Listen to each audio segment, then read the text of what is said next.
Hello, and welcome to the Video Game Dads podcast. This is episode 48. 48? Yeah, thank you for listening. Yeah. Video Game Dads podcast, we're three guys in a basement talk gaming, fatherhood, and everything in between. We are your hosts. I am Ben. I'm Shane. And I'm Michael. Yeah, and Adam is out of the country. Just kidding. He's out of the basement. He's working. He couldn't get out of work, unfortunately, so thanks, Adam. Pour one down the drain for you. Yeah, so, gosh, thanks for listening, guys. It's been quite something. It is actually three guys in a basement this time. We're not lying. Sometimes we hop around. Yeah, we are a... amateur, family-friendly, no promises on that we won't talk about some adult content, but you shouldn't have to earmuff very much. So no cussing. Not too much if you listen with the kiddies around. All right, and where can you email us, Michael? You can find us at videogamedads@yahoo.com. Yeah, and our Facebook, Shane? Facebook.com/videogamedads. Yeah, check us out, and we don't really tweet that much. I say it all the time. We're a bunch of dads. We're a bunch of amateurs. We love our listeners, and we love hearing things like, the worst thing you guys can do is just not put out enough content and episodes. But I think every 3 weeks is a great little sweet spot for us. Yeah. We've been staying on tap pretty great. 2019 is a whole lot better than 2018. So thank you for sticking with us, because really, if we start to just have big times in between, you guys don't know when it's popping up and stuff. So we're trying our best here. We're focusing on the episodes. We're working on the social media. Yes, social media, and let's just say it'll be social media for a bunch of kids these days doing the TikTok and all this. The YouTubers that keep up with all that and Discord. I mean, they do that for a living. That's got to be They do the video game stuff. They're the ones that are invited to the conventions to be the talent and all this. Yeah. So you kind of have to be. And then we kind of mingle with some people like that and other people in the kind of collector scene and industry. But we're just like, we put out the content. That's it. If we did video. That being said, I know we keep saying, but video is something that I was going to bring it tonight, bring the little camera tonight, but then it was like, I have freaking poison ivy all over me, dude. Poison ivy all over me. Yeah. So Shane, my nose was like just blown up the other day, so I was like, we're not putting this out. Poison ivy's no joke. Dude, it's no joke. Yeah. I'm really allergic to it, so it's like, it gets really bad, and it keeps spreading and spreading and spreading. Wow. It doesn't stop, even with that pink stuff. Calamine lotion? Yeah, calamine lotion, Taking a bath in that? Yeah, man. No, I just right directly on. Like, you can see my arms right now. Yeah, they're just like directly pink. It looked like Hello Kitty did a little... Yeah, I'm not giving you a fist bump tonight. So yeah, you ain't doing. Don't do that. Don't do that. Don't do that to yourself. That stuff's tough, because I remember a buddy of mine had it, and he had it all over his hands, and he wondered, like, how do I get poison ivy just on my hands? I'm like, dude, it's your shoes, your shoelaces. Yeah. You walk through it, you touch your shoelace. He's like, dang. I have it in between my nails and fingers and stuff, man. Right now, it's a horrible. Yeah. Sorry, buddy. Steroid. I got steroid, and the swelling's gone down and stuff. And then if you hear scratching, that's what that is. Probably. Yeah. It's probably. So some of the stuff we will be talking about on episode 48. We finished our little Mo Game Con in St. Louis. We'll talk about that. That was a lot of fun. Met a lot of fans. Had a bunch of tables. Sold a bunch of stuff. Got some games. We went crazy. Made some pickups and stuff. And then also this Sega Genesis Mini is now in the hands of people. It's like YouTube. 100 million things pop up. All the cool kids got them right now. Yeah. So we'll talk about that. We got one from Sega too, of all things. Can you believe that? But we have an embargo that 15 minutes to talk about it and 15 minutes of video, but we don't do any video. And just kidding about all this stuff. I'm just kidding. But it's nice to, we'll talk a little bit about the game list and what we're seeing from the quality of that sucker. Also, our handheld holla, of course, we'll talk about, and our patented video game book club, and we'll finally go through emails. Sorry we didn't do it last time, so we've got a lot of those to go through, and shout outs, things like that. Also, a little word from our sponsor, Legit, but something else we're kind of shouting out that seems like pretty cool that we checked out at the con. So should have a pretty good episode for you guys. It's the getting into summer, guys, right? It is.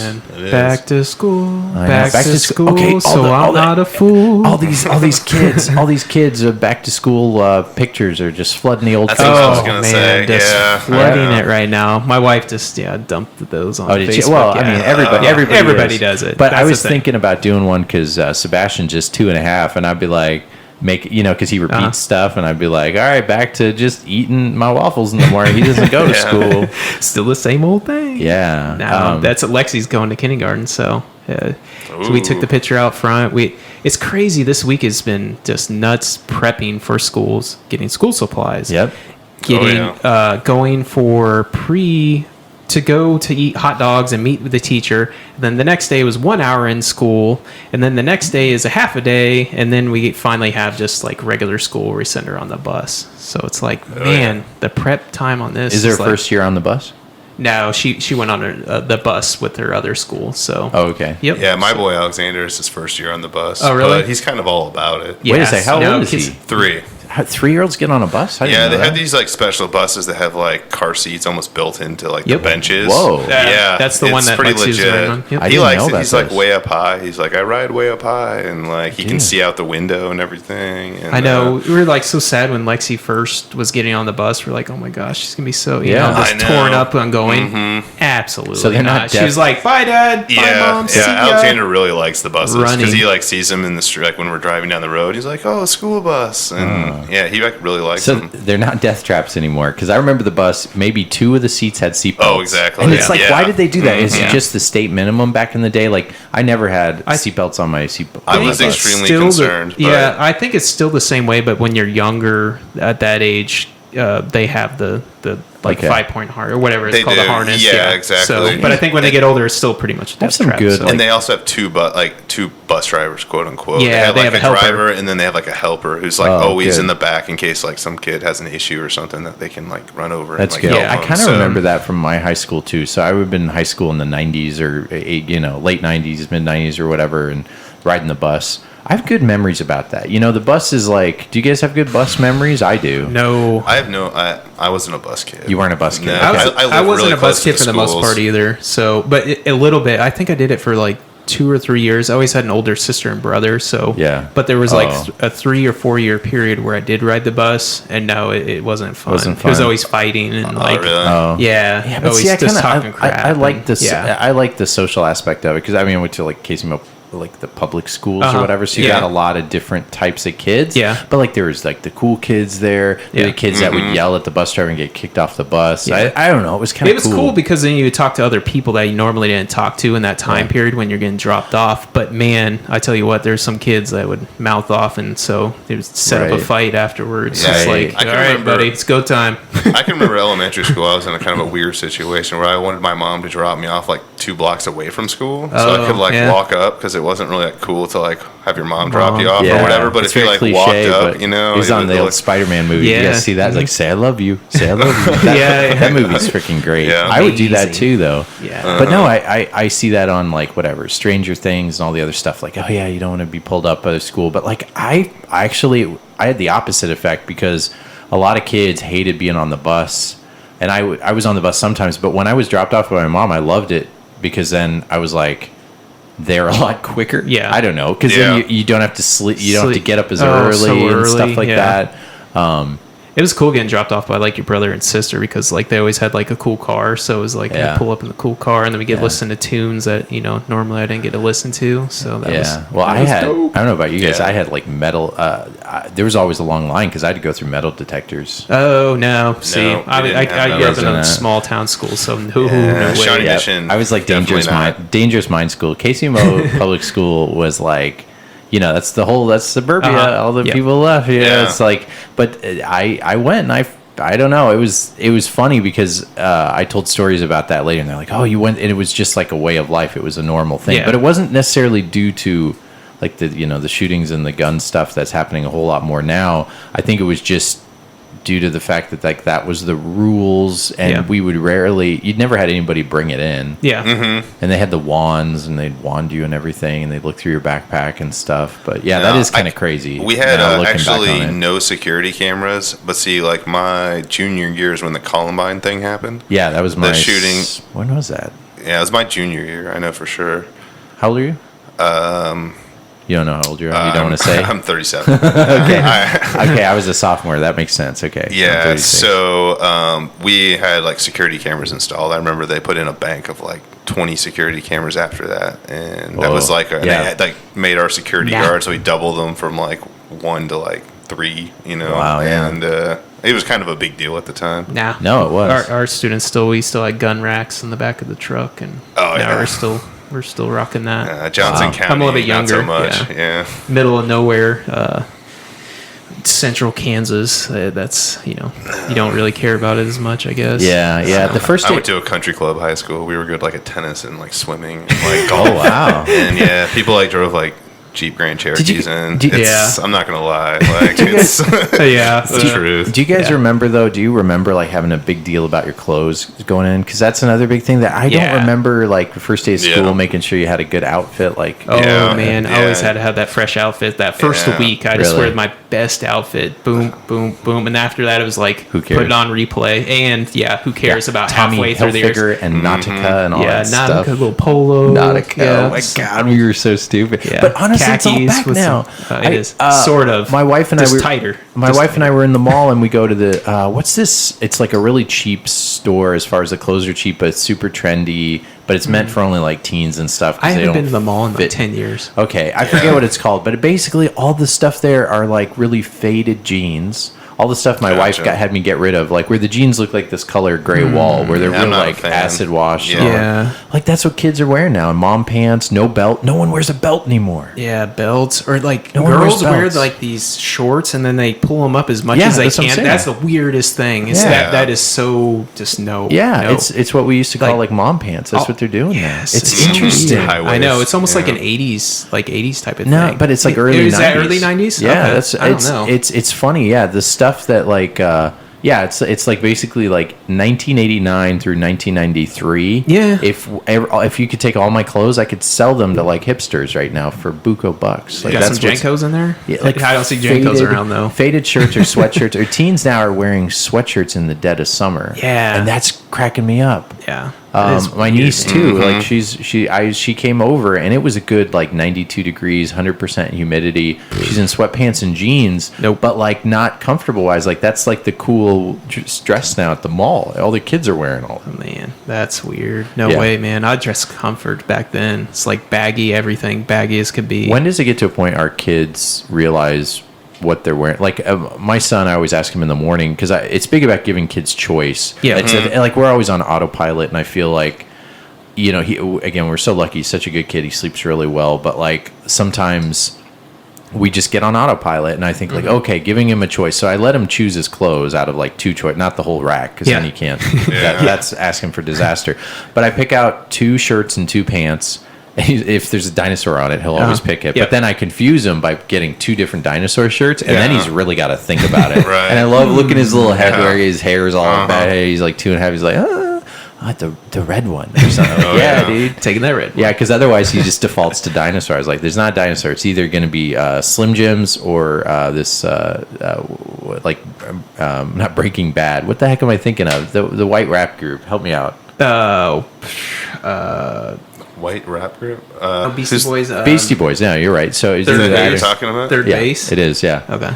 Yeah. Third base. Does he like change his name every 2 years, like first base, second base, third base? No. He's like a DJ. I don't even know now because he's on his own. He's supposedly has skills, but he beefs with people. He's old school, man. Sorry, we're jumping around. Horrible. Did you guys see? Okay, you know who Nick Offerman is? Yes. Do you know what I'm talking about? Parks and Rec. Parks and Rec. He's a Someone comedian. did funny. his face swap on all the images of Full House. Oh my gosh, I did see that. Yeah, I did not see good. that. And whatever funny. that's called, It's like freaky. a deep fake of putting his face on all the intro to Full House. It is the funniest thing you have ever seen. And Check that out. And I'm turning into like E-Bombs World 1990, showing everybody and sending it to everybody. Like, hey, check this out. Check this out. That mustache, man, is just amazing. Dude, and he looks perfect. I know, like they do a great job just booming there. Uncle Joey. Especially the little kids, man. That one cracks me up every time. Back of the car. Anyway, you guys have to check that out. It's 100% amazing. Yeah, but the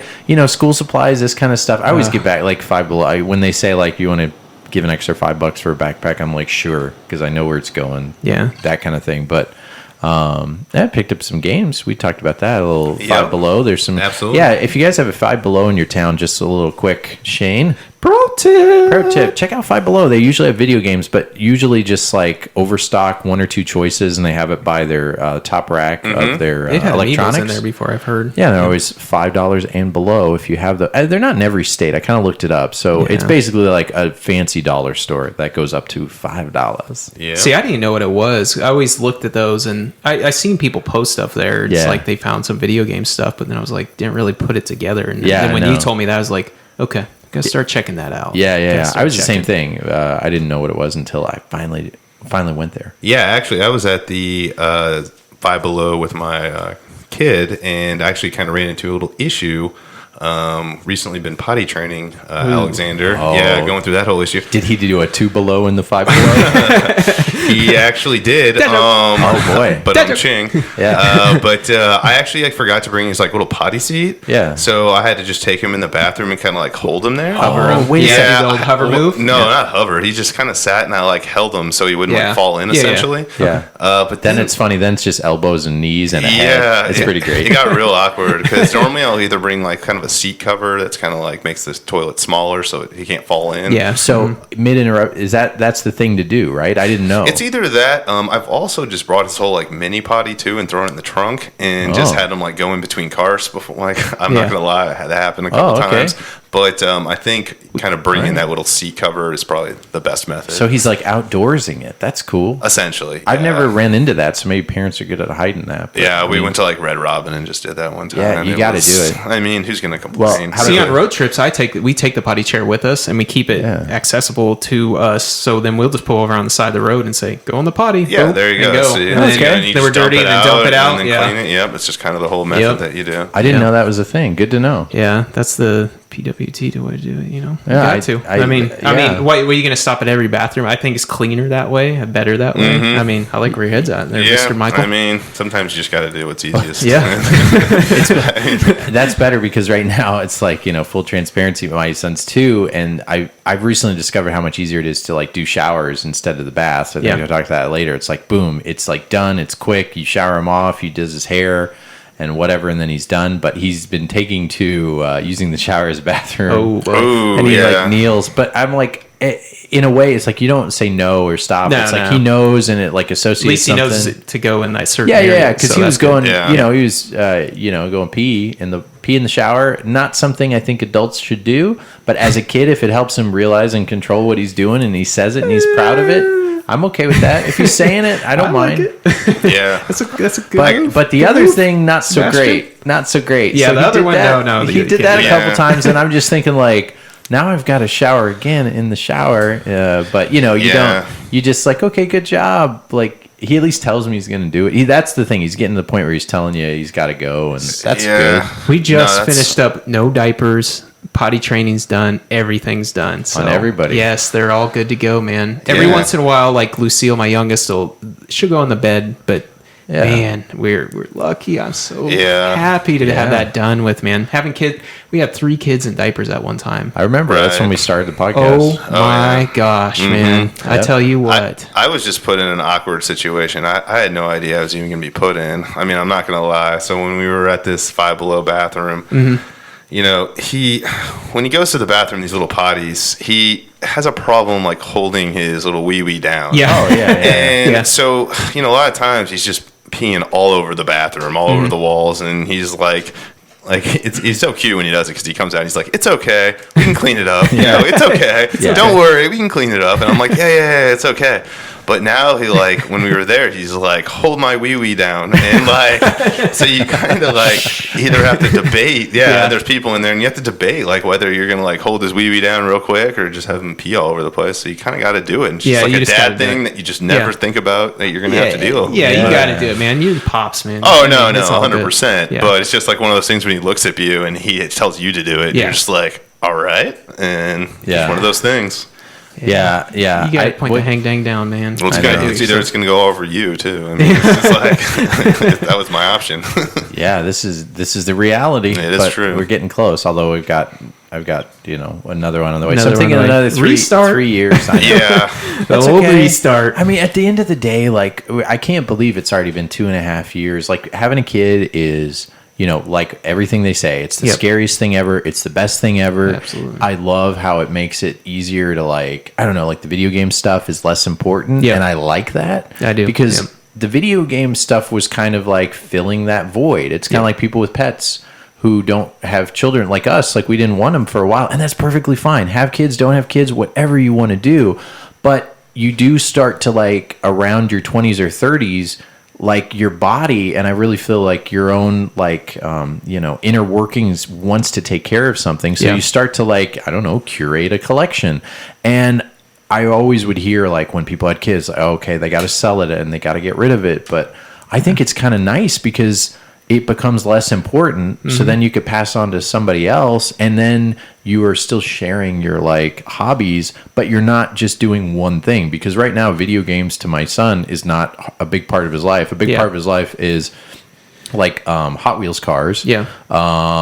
Pointing out, throwing balls around. Like, he loves, like, throwing stuff in the air. And I guarantee you in about a year or two, he'll see all this stuff and really it'll click and it'll start being something to him. And then that'll be a bond that you just can't get anywhere else. Yeah. Man. Like, because Deacon and Lexi, like, there's certain games that they want to play with me, not with each other. Like, so there's some games that they want to play with each other, but then it's like, Dad, I want to play this with you. I want to play that. It's like, it's almost a bond. So it's like the most amazing thing. Yeah. So. And that's the thing. Because some of our listeners don't have kids yet. It's the bond that you have. But even if you don't, there's this fear of, like, what's going to happen to my, like, hobbies once I have a kid. And let me tell you, they go away. Yeah. Like, let's be honest. They your hobbies are in the back burner. But then it's not a big deal because you think, oh, this is going to be in the back burner and my life is going to be diapers and all this other stuff. But that's, like, nothing because you have this little kid say this magical stuff to you and, like, look at you and do all this sweet stuff. And it's like, it fills all the other stuff. But then also starts to come back around too is like,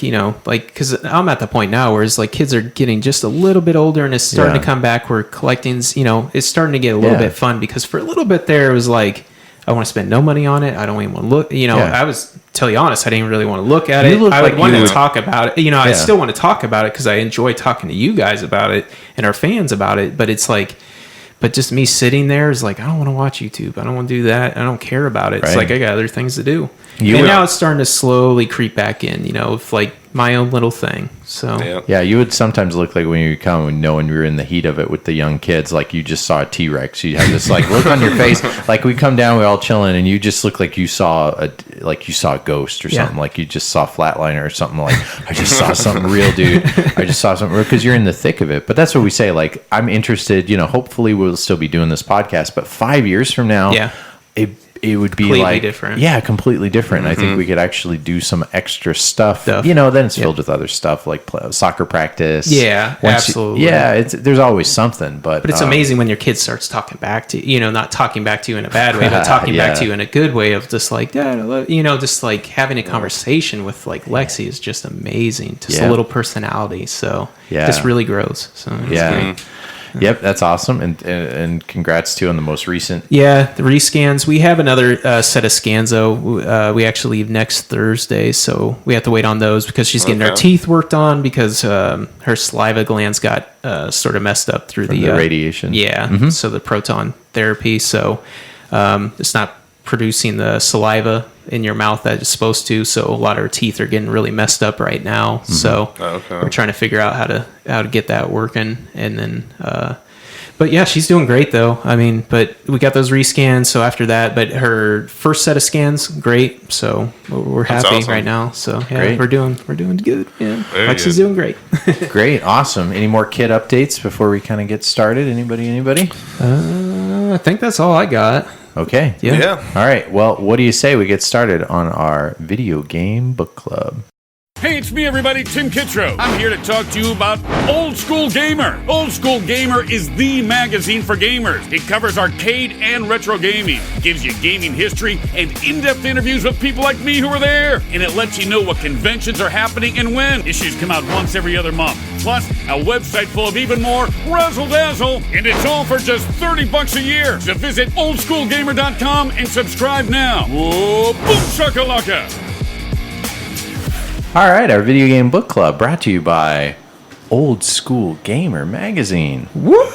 Yeah, you guys hear that? Awesome. Boom shakalaka. He gets it. Yeah, if you long time. Sorry, this wasn't an '80s nostalgia trip. This is a real sponsor of the show. We ran into them at Mo Game Con. Yep. It is what it says. Kind of how the Video Game Dads podcast is what it is. Old School Gamer Magazine is very much a magazine for old school gamers. I think it'd fit in very well with you guys. Yeah, so It's Absolutely. very good. we try not to show that, we don't exchange money, this kind of stuff, and we try to just be real with you guys. And we hate, like, if we were to, like, recommend something that might cost you money or be out on something. Yep. But this, we met the main rep. I feel is the owner of the place. He was. They go to cons a lot, and they were giving advertise out- cons a lot in this Yeah, magazine, that's- which is cool to me because I struggle finding cons a lot of the times. Or like before I even did this podcast, I really struggled finding cons. And in this magazine, I think that's what they do. Is a lot of times they go to these cons, so then they rep the cons also. So that's really awesome to be able to have a list of cons that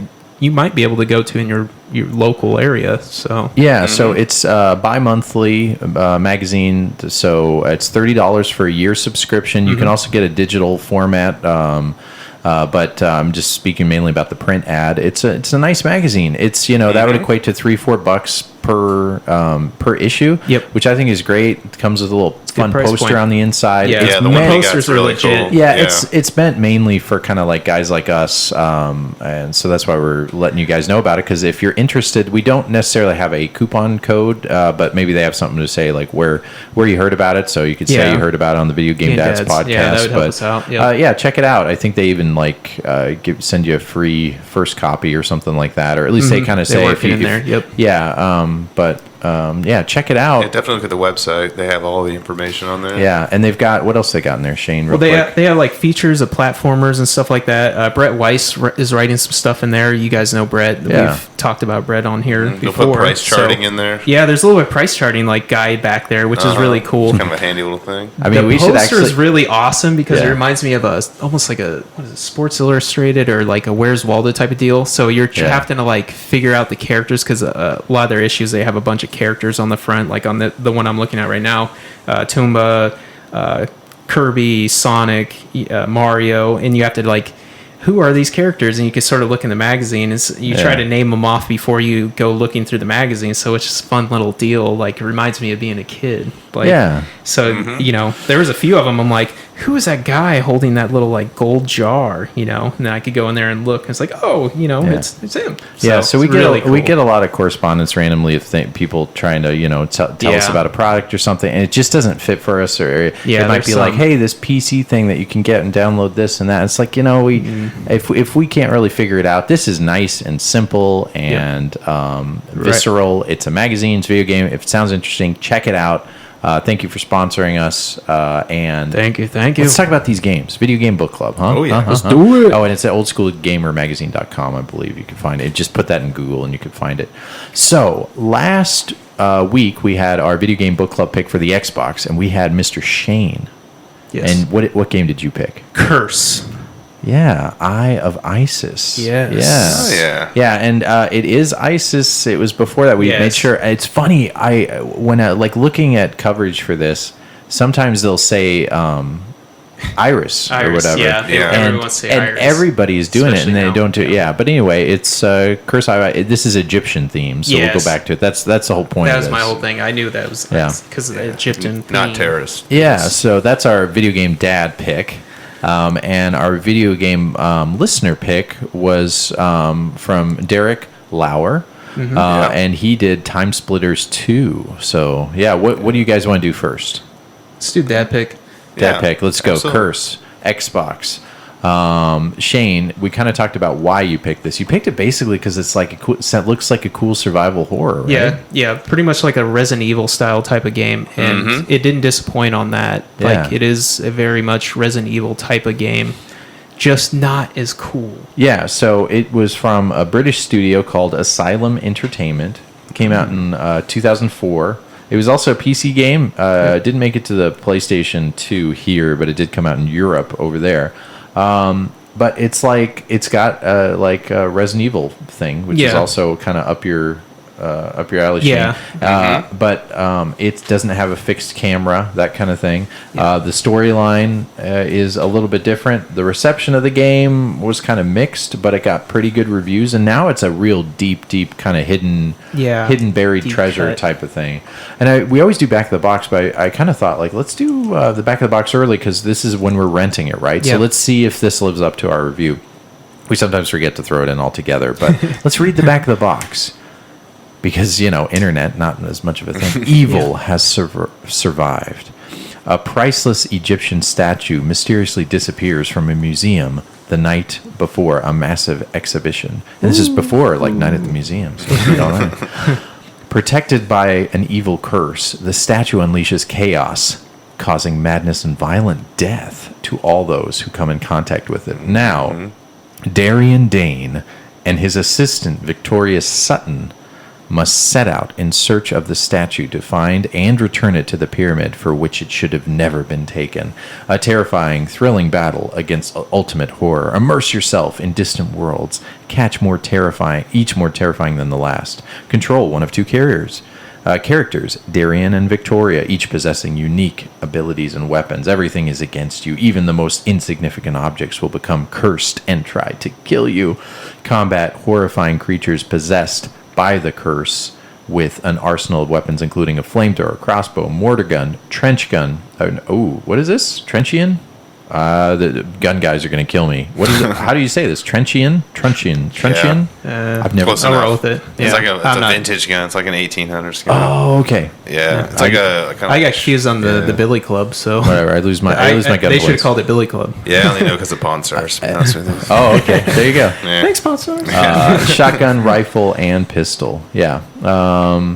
One player. Let's see. It only does in-game Dolby Digital. It did not have a lot of the HD TV support and that kind of thing. Right? Yeah. think it's So, something Shane, talk a little bit about this. To me, it's almost like a Resident Evil / Alone in the Dark. Alone in the Dark, Clockwork Tower type of deal. Very creepy. Very creepy, but Clock Tower, yeah. But especially the opening scene is like you're in the middle of the area of the museum. Yep. And so very much Resident Evil, but there's no staircase or anything like that. But it's just exactly reminding me of that. It's like, you knock that off. Yeah, so it's like a third-person action survival horror game, but the camera moves, so that's nice. Yeah, so the 3D it's better environment, than it's definitely better than Resident Evil because it isn't so constrained. Constrained, and to me, Resident Evil was always trying to show off like what was going on around there, build up dramatic just through the camera, and this one does a better job of staying close to the action and being where the camera needs to really be. Yeah, I thought the camera was really good. I thought the camera was good too. I thought it did a good job of being where it should be. The first thing I thought of was Indiana Jones meets Poltergeist. Oh, sure. Yeah, that makes total I was kind of sense. thinking Indiana Jones type of thing. Because the guy's trying to steal the eye of the ices, so... Yeah. So he's trying to steal that. So storyline was pretty good, especially that beginning scene. No, it was solid. It's a good game. It's just my problem with it is it just doesn't really stand out. Like the characters just don't really stand out. Like like on a Resident Evil, you had your characters. I mean, they really built on characters, and this one and that wonderful voice acting. From the Resident Evil voice. games. Oh yeah, that first one. Nothing like it. Yeah, so the setting was kind of you're in the basement, you're in the tombs and the catacombs at the beginning, but it varies it up a little bit. Museum, and then you're digging your way through, and so how about this? The combat, I thought, I know we're kind of jumping around. So basically the scenes are, you end up going on a ship, you end up being outside, you're always looking for clues, and you're kind of trying to solve this. This kind of mystery. And it's kind of corridor fighting, it's scary, but not overly scary, creepy. No, so if you're afraid not. of video games, don't let this scare you because it's survival horror, but survival horror light, maybe. Yes, I thought it was going to be a lot scarier, to tell you the truth. You can kind of see it coming with like the yellow smoke around the guy. So yellow smoke, they really build up build up the music with a yellow smoke. So that was always my thing, but... So the problem I had is my Xbox. I don't know if it's messing up or if it was the cords or what's going on with the dang thing, but I only had half of the sound. So half of the time when I was walking around, I really couldn't hear anything. And then half of the time when I was trying to hit him with the little billy club, I don't know what they call it, special little thing. I didn't even know what the heck they called it. Yeah, his little club, his melee. Yeah, weapon. I would hit him with it and it'd make no sound. I'm like, what's going on here? Is this game like glitching out or what's going on? So I tried to change the chords, do all these things. So I didn't get a chance to play through it as much as I wanted to, because it was like, I'm not experienced this. Am I missing things? Am I, is there scary? Like I thought it was going to be a lot scarier. Yeah. So, Right. And I don't know, like you guys probably played further along with me because I jacked with my S cable like a ton trying to get this thing to like pump out the music the way it's supposed to, or the sounds. Well, so let's the combat especially. Let's talk a little bit about that. So you were saying about the melee, even though you couldn't hear it. I think the sound was okay. What I liked about it was when you killed somebody. Well, liked and didn't like when you killed somebody, the curse was there, and then the curse left. So you but you could still be like hurt by the curse, right? The curse takes over things. You didn't want to like stand in the smoke, pretty much. Yeah. So that can kind of hurt you. So you just kind of have to learn new things, but it doesn't tread. It kind of treads on things done before. The setting is different. It's spooky. It seems to be a well-produced, well-made game. Yeah. It's not overly janky or anything like that. So it's kind of gotten this, if you like this kind of genre of game or you happen to randomly rent it, you would have thought like, oh, this is a great game. This isn't like a cruddy game.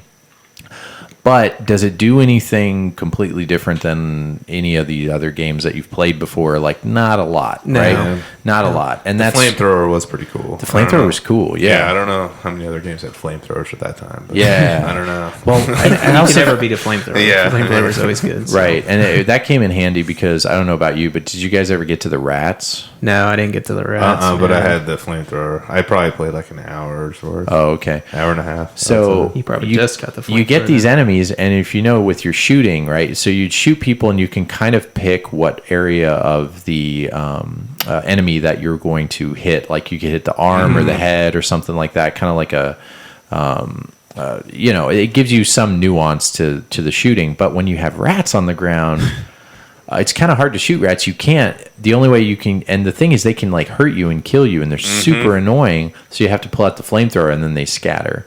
I wish I would have known that. Yeah, I know. I wish I would have known that ahead of time. So the story is interesting. I think the voice acting is good. I think what's funny is I played another game called Haunted Mansion for the Xbox, and I played this a long time ago. You're talking this is 2006. I remember because I heard it was a good game. Haunted Mansion for the Xbox and stuff is a Disney game, but it's like a lighter version of this. It's it's a little bit more arcadey and fun, but the art style and animation is very, very similar. Yeah. So if if you want a game like this that you could probably play with your kids, this will be a little too spooky for kids, I think.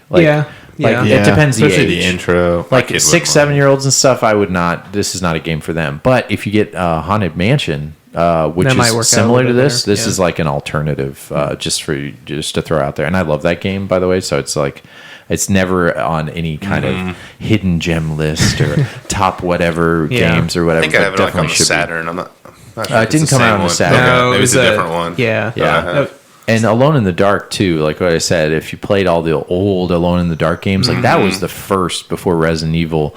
I think you'd like this game. Yeah, I think it'd be right up your alley. It's definitely worth a play. I mean, if you like those type of games like Resident Evil, Clock Tower and all stuff like that, definitely check it out. And the story, spoiler alert, they pull one of those like, oh, the other antagonist is like your twin sister, and that's what it is. Like And so I did skip ahead and at least watch the last couple boss fights, and they seem kind of underwhelming. Like the bosses aren't too bad. It's basically like strafing. And I will say those bears at the beginning were kind of difficult. Yeah, that's the thing. The puzzles on it, it's just sort of it's underwhelming. The puzzles and stuff like that. It's no RE, man. I mean, like RE's some of those puzzles is like matching up the photos and stuff like that and everything, the pictures, and it's like, God bless, this sucks. Yeah. You almost need a strategy guide, but you could sort of figure out if you don't have one. But this one is just like, I wouldn't say it holds your hand, but it sort of does. Yeah. It's easy. It's easy. You know what to do. What about Michael? Anything else you could think of about it? No, I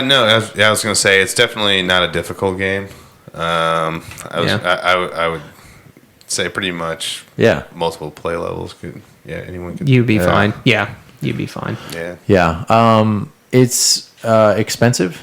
No. So complete is $20 and Well, that's loose, expensive for an Xbox game. sort of, yeah. Yeah. They're starting to creep up there a little bit. Because, you're really not going to find anywhere else. For an Xbox game you probably haven't heard of. Let me phrase that. For an Xbox game you haven't heard of, to find out it's $20, that might be your clue to know that, like, because it didn't used to be like that. When I picked it up, it was still like $6-7. Yeah, that's true. It's probably jumped So I guess recently. it must and be on like a loose list or disc two. is probably 10 to 12, or loose disc is 10 to $12. So Okay. yeah. The horror genre is pretty popular right now. Yeah, exactly. Right. Probably pick it up if you could catch it, for a little bit of a deal, or even at $20. I mean, that cover art's red. Yeah, Curse, Good game. The Eye of Isis. The name doesn't hold up too well anymore, but just so you know, that is the name of it. It's an interesting game. I liked it. I think I like that it exists, and I've had it forever. I played it a little bit at the beginning, played it a little bit more. It's hard for me thinking about grading this game. It's a hard one. Yeah, so sure. I'm going to do 4 out of 5 because it does what it does. It does it well. It didn't disappoint. It just didn't do anything new, right? Yep. But the production value is really good. The gameplay, the graphics, I think, are well done. They're not super blocky. They have a smooth effect. I like the graphic, yeah. Back in the 6th generation, they really tried to get angular and great and make the graphics as real as possible. You're and right you look on back at them now, and that's why a lot of PS2 games don't age that well, because they tried to go as realistic as possible, not knowing like PS3 and the next 360 ended up doing that a whole lot better. So as soon as that came out, everything looked dated. But when you had this kind of stretch stylized, which segue to our next game, Timesplitters. That's why Timesplitters still holds up too. It almost reminds me of graphic-wise, is sort of that same style. Yeah, they kind of went like, okay, we it's can't almost bulky, not so jagged, just really bulky and flattened out. This looks nice. You can't really get photorealistic. Yep. So you have to kind of take some liberties and make it look not quite cartoony, but stylized, like the Disney Infinity characters, how they all kind of live in their same universe. And that's why I think it holds up pretty well. Okay, grades going around the room. Michael? I'm going to give it like a 3.5, right? 3.5. I'll do a 3. Okay. Yeah, I'll do 3 just because, I'm a big RE fan. So just comparing it to that, I think that's my biggest issue. But it's still a good game. Definitely worth a playthrough. Yeah, look it up. And I'm going to play more of it too because it was fun. I mean, it's a good game. Yeah. Yeah, so check it out. If you probably haven't heard of it. What'd you give it? How many baby balls did you give it? I started it 4. out. You said 4? Did you? Yeah. Okay. Yeah. I started 4? out. I started with 4. I think it's worth a 4. I think for what it does, we have to remember, like, this isn't for the time and the place, and you pull out a random Xbox game. Are you going to have as much fun? Do you kind of see that the developers put I feel like effort was done in this game. Definitely. And I feel the port could have been janky and not well done, because when it was mainly going to be on PC and they ended up making sure this was ported to the consoles, that didn't go so well back in the day. Right. And the fact that there's like nuance and good Yep. sound, and they have like a pretty good, the menu system's easy. They didn't have a lot of like the loading times. That's the one thing to mention is the doors. When you're going through doors, it doesn't have like RE does. It's really fast. I'm not gonna say it's a lot faster, but it's a better pace than it is on Resident Evil. It's like I like the pacing of it. It's really well. Yeah. So that's kind of why I gave it a grade. I think it's a really good game, and if you could find it for cheap, pick it up. Yep. Even at that, if it's under your genre, if it's something that might sound interesting to worth you, the $20. Yeah, for sure. check it out. Absolutely. Yeah. All right. So moving on to our next game. This is our listener pick, Timesplitters 2. Ooh. First off, what system did you guys play this on? I have it on GameCube, personally. Xbox. I did Xbox 2. That's funny. Yeah. I did Xbox 2. So, Timesplitters 2, for those that haven't heard about it, it's kind of like getting close to the 15%, but I figured it's a good, it's not it's either right GoldenEye there. and that kind of stuff.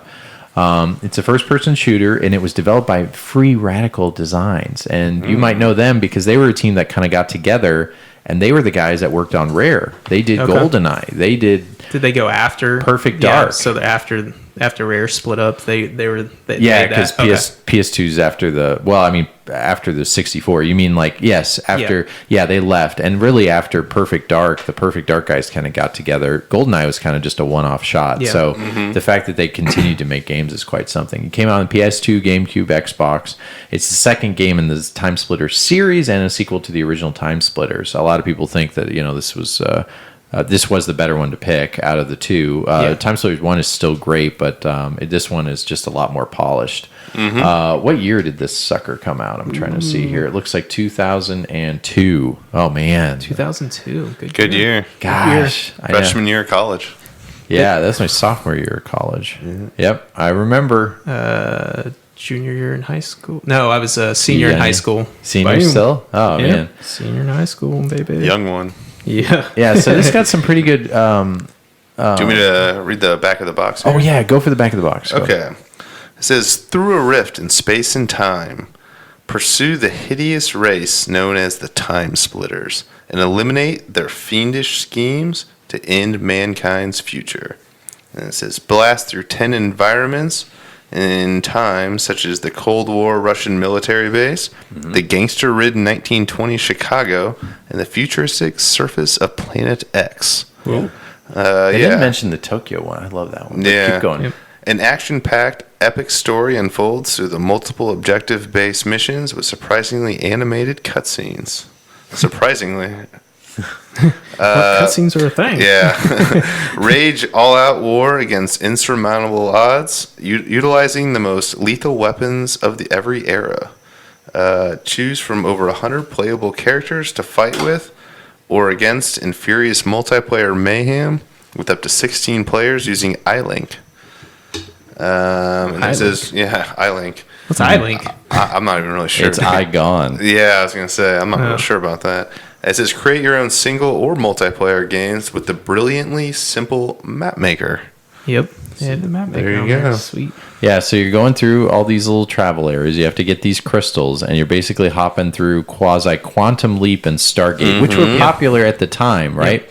So you're Space Marines on Earth, and you're sent out to go through a space station. When you end up in this time, you like take over. So when you're in the alien world, you kind of like an alien, that kind of thing, robot, so on arrival in each period, you take that form of that person, like Wild West, you take on a bounty hunter, which I like because it varies things up, and the gunplay, I like that aspect too. So right off the bat, it feels a lot like this was from the makers of the GoldenEye. The gunplay, Perfect Dark. Oh yeah, it feels and plays just like that. And especially with the guns. Yeah, definitely. And did you either of you guys play this back in the day?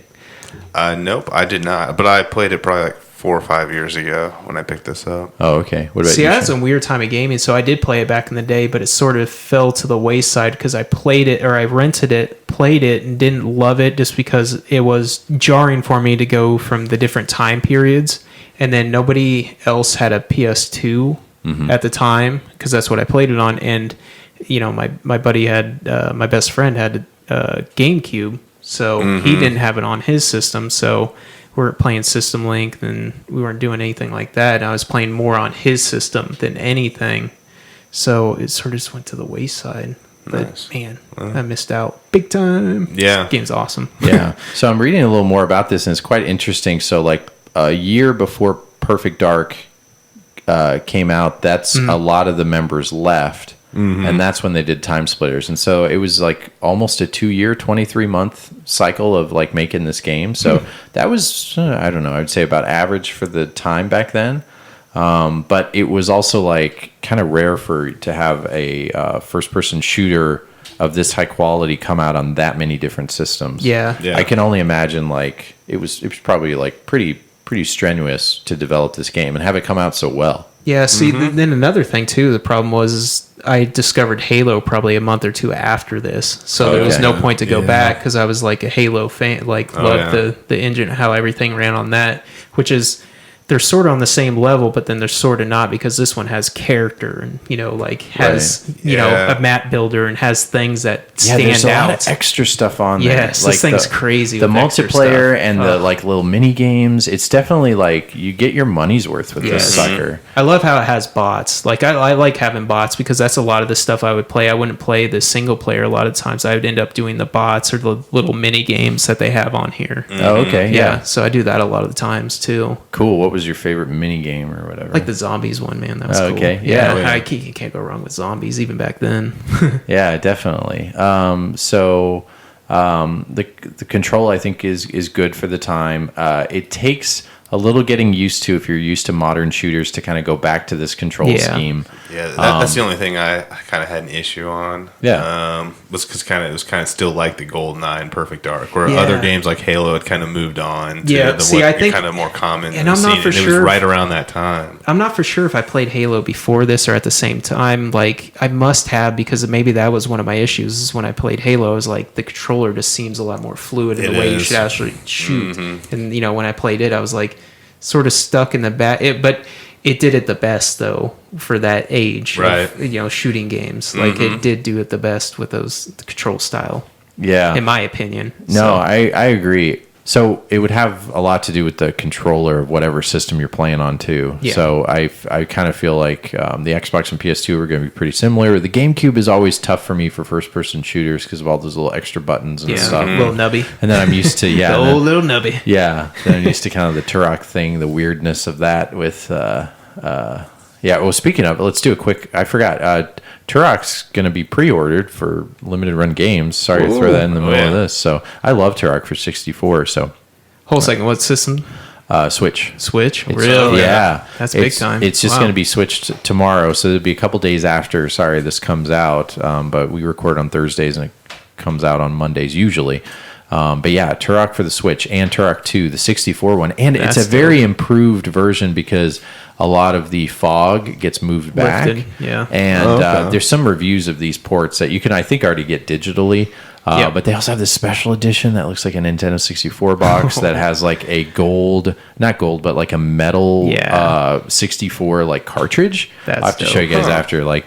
Anyway, check it out. It's I don't know if you're into that. It's kind of I don't get a lot of limited run anymore, but that one looks really freaking great. So, and they sell them in like a double pack and everything. Sorry, back to Timesplitters. Adam was really a big fan of this one too. I know he played the snot out of this. Yes. Oh yeah. You kind of what's great is at least if you're going to all these different time periods, the control is the same. But yes, it's going to be one of those things where you're like, oh gosh, when you're zooming in on stuff. I would just say if you start to get frustrated, I would recommend doing the auto aim. Yeah, that's what I ended up doing, and that helped a little bit because it doesn't hold your hand. But I don't even think you could jump. Right, you can't jump. You can't jump. No, you can't jump, which sort of stinks. Yeah, but that's not the end all be all. Yeah, I always sort of hated the bots could jump around, but you couldn't jump around like them type of deal. That was sort of pain in the butt. So yeah, definitely. I love to have the guns just broad. It was just amazing of all the guns they had. It reminded me of Perfect Dark. I mean, it makes sense, but they had so many guns and the sound effects were awesome on it. Dual wielding. Dual wielding. Dual wielding. That's always my favorite. Was it P90s? Or is it P90s? Yeah, so I mean, I love the dual wielding guns, and I was playing with my buddy 6 months ago, and we were pretty much tearing it up.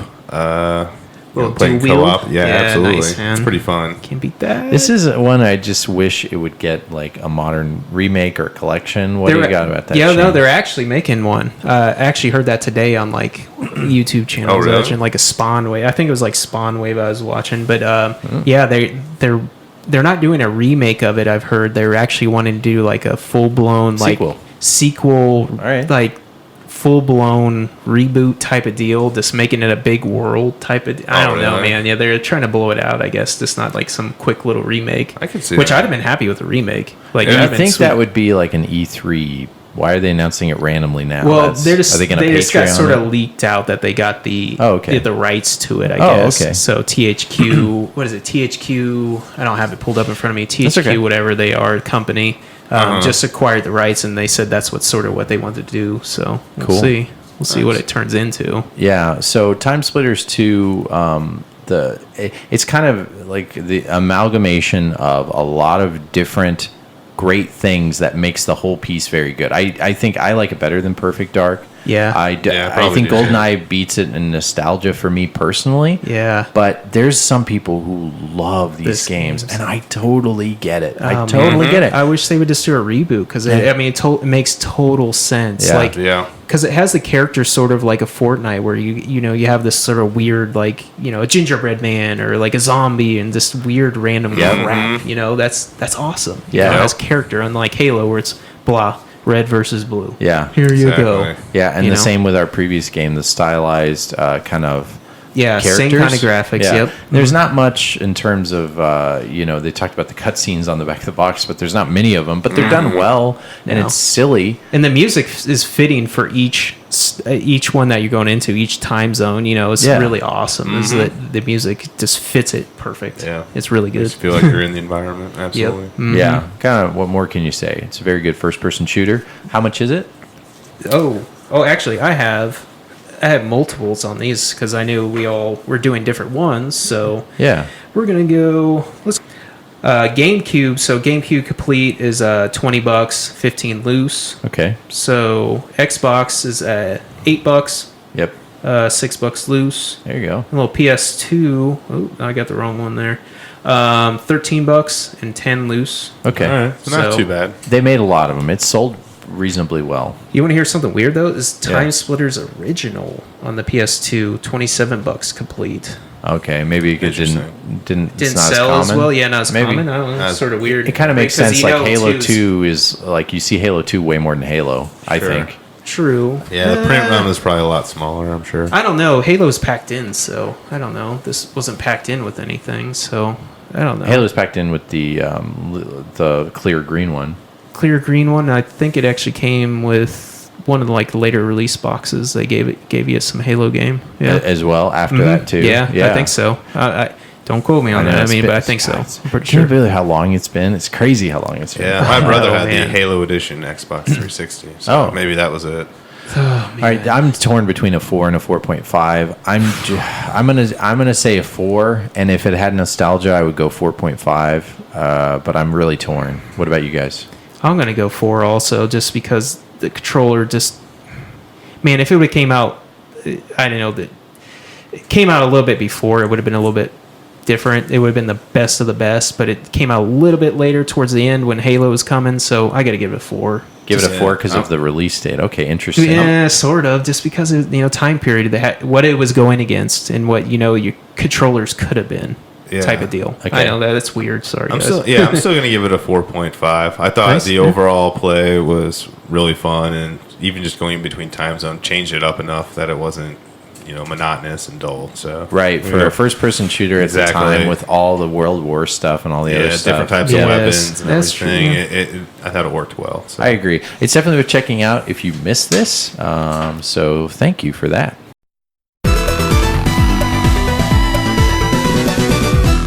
All right, so we just did our video game book club listener picks. For this next one, because we're switching consoles, we're going to do 2 listener picks because our pool is getting a little big. We added 6 or 7. We'll go through the emails, but I can tell you the new ones we added after Back to the Future for NES, Samurai Western for PS2. We'll talk about emails and stuff shortly, right before or after our Mo GameCon talk coming up.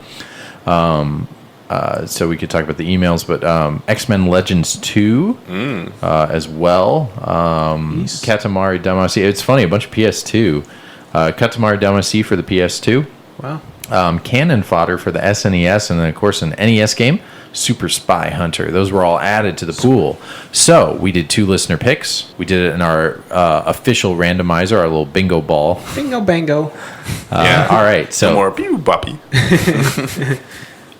They're both kind of number 33 got pulled out, and that is Dante's Inferno for the PS3 and 360 by Wyatt. Okay. Dante's I've never played Inferno. That one. Yeah, it's very much a God of War type game. Oh, gotcha. Okay. It had a lot of press coming out and then kind of fizzled out, but I didn't play it. It's a mature game for sure. There's got all sorts of stuff in there. I have to borrow that one. I don't have that. Yeah, sure. I got it. And then our other game actually was one that just got put in, Samurai Western for the PS2. So we'll get to that. That lucky listener just got lucky because we still have, let's see, number 2, Battletoads and Double Dragon for the SNES. It's been there 2 years. It's still in there. Just hanging. Yeah, just so you know, if your pick is still in there, it's Metal Storm, Flying Dragon, Low G-Man, Sarge's Heroes, Cyborg Justice, all those others. I'd like to try Low G-Man. That'd be cool. Didn't we do Claymates? No. We never did Claymates? I don't remember Claymates. No. We didn't talk about Claymates? No. I thought we did Claymates. But I think we've talked about like Clay Fighters before, but I don't think Claymates. Okay, fair enough. A little different. All right. So those are our video game listener picks for next time. Samurai Western for the PS2, which we'll talk about soon, I guess, too. And Dante's Inferno for the PS3. 360 will be our video game book club picks for the next episode. So we had a convention about 2 weeks ago now, huh? Yeah, 2 weeks. Yeah. Mm-hmm. Went to a convention over in the old St. Louis. I've gone to every one of them. Was this the 4th or the 5th now? You need like a sheriff's badge there now, man. You're the man. Well, you guys have been to all the others outside of year one. Year one? I went to year 2. I missed last year because I had a kid. Yeah. So I'm second. Yeah, I've been to the second. No, Adam's been in the same amount as me. So, yeah. So all of them. But anyway, we're sorry. It's not trying to be a race of who's been to all of them. Ben wins. Yeah. No, it just it's in St. Charles, Missouri. We always kind of plug it. We all decided to sell stuff this time. We saw some of the fun people that were there. It's always nice, you know. It's just we talk cons. It won't be that much different than any of our previous ones, but conversations. I mean, it's always fun. It's always great. You see a lot of games.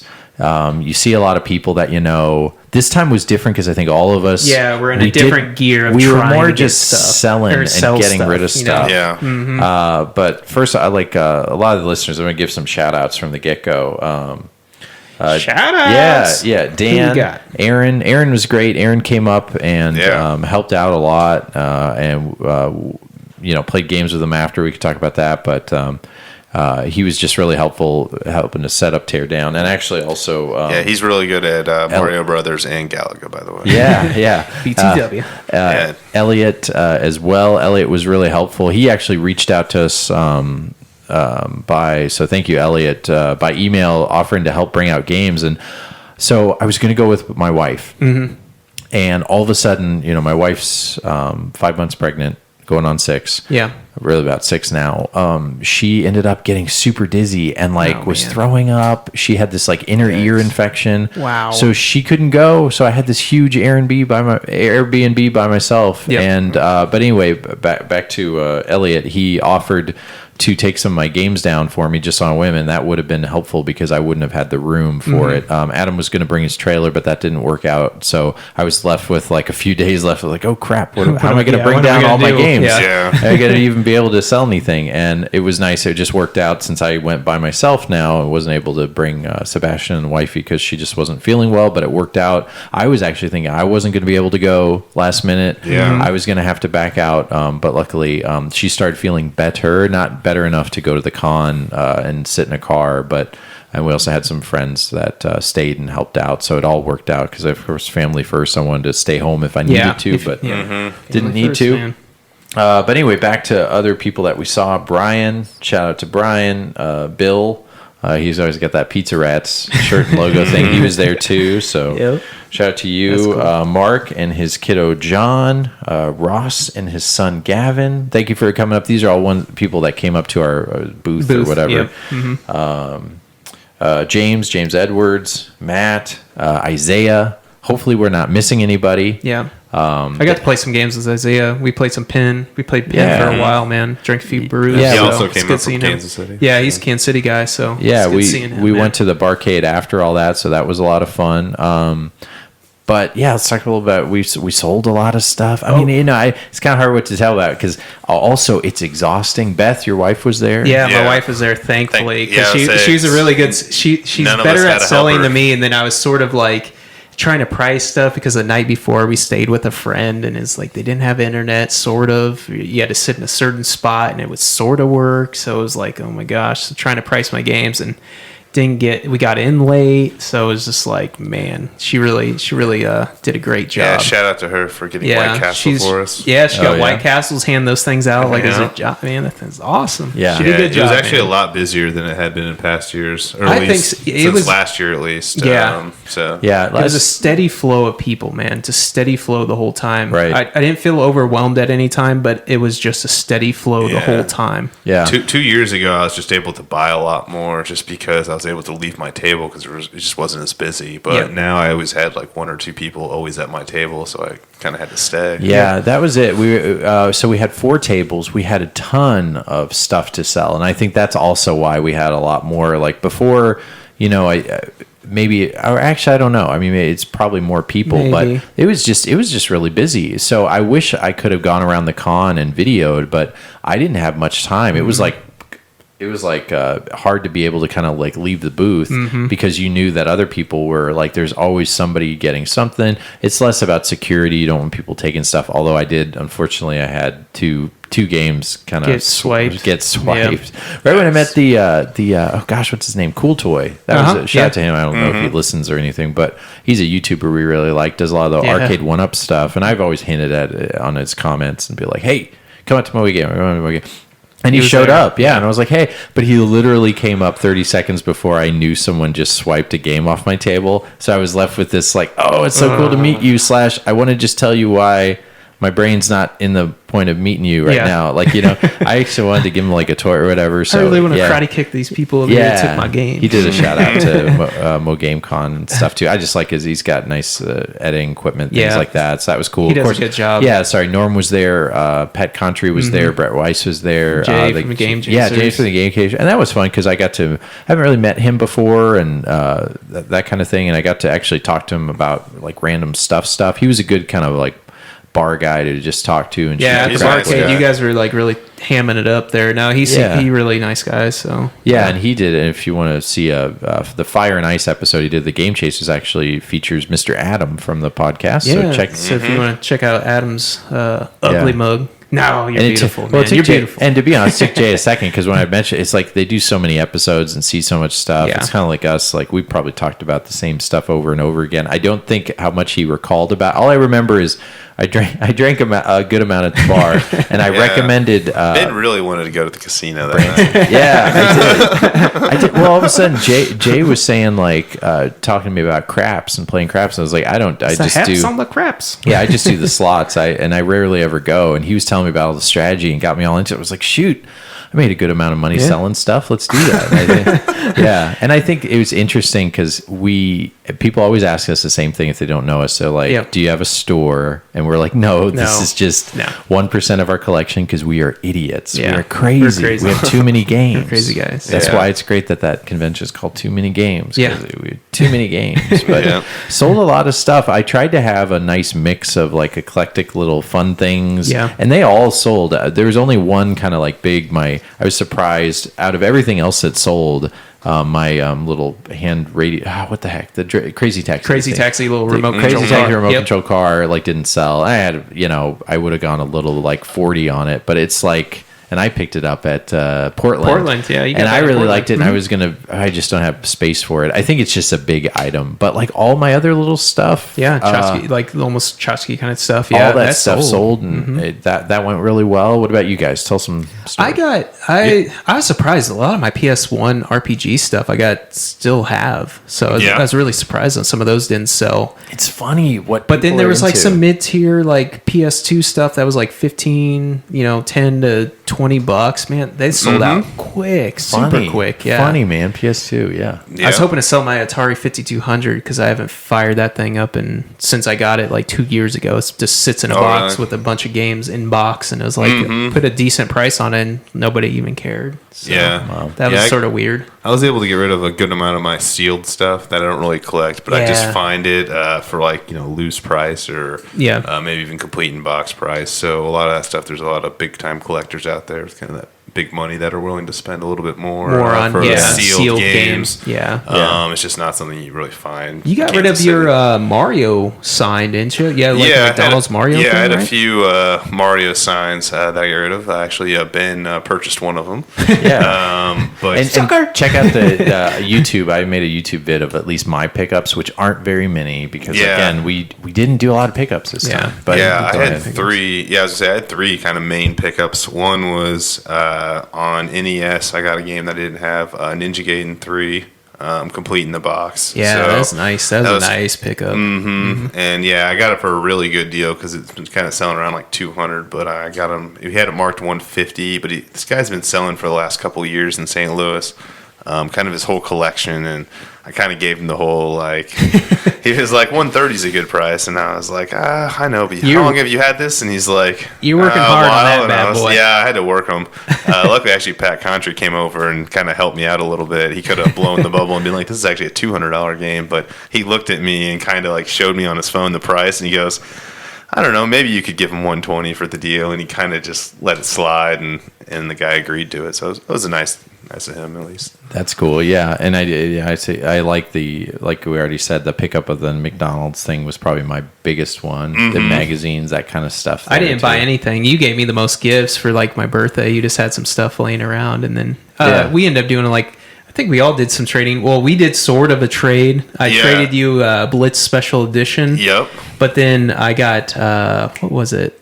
Night Trap on the Sega CD.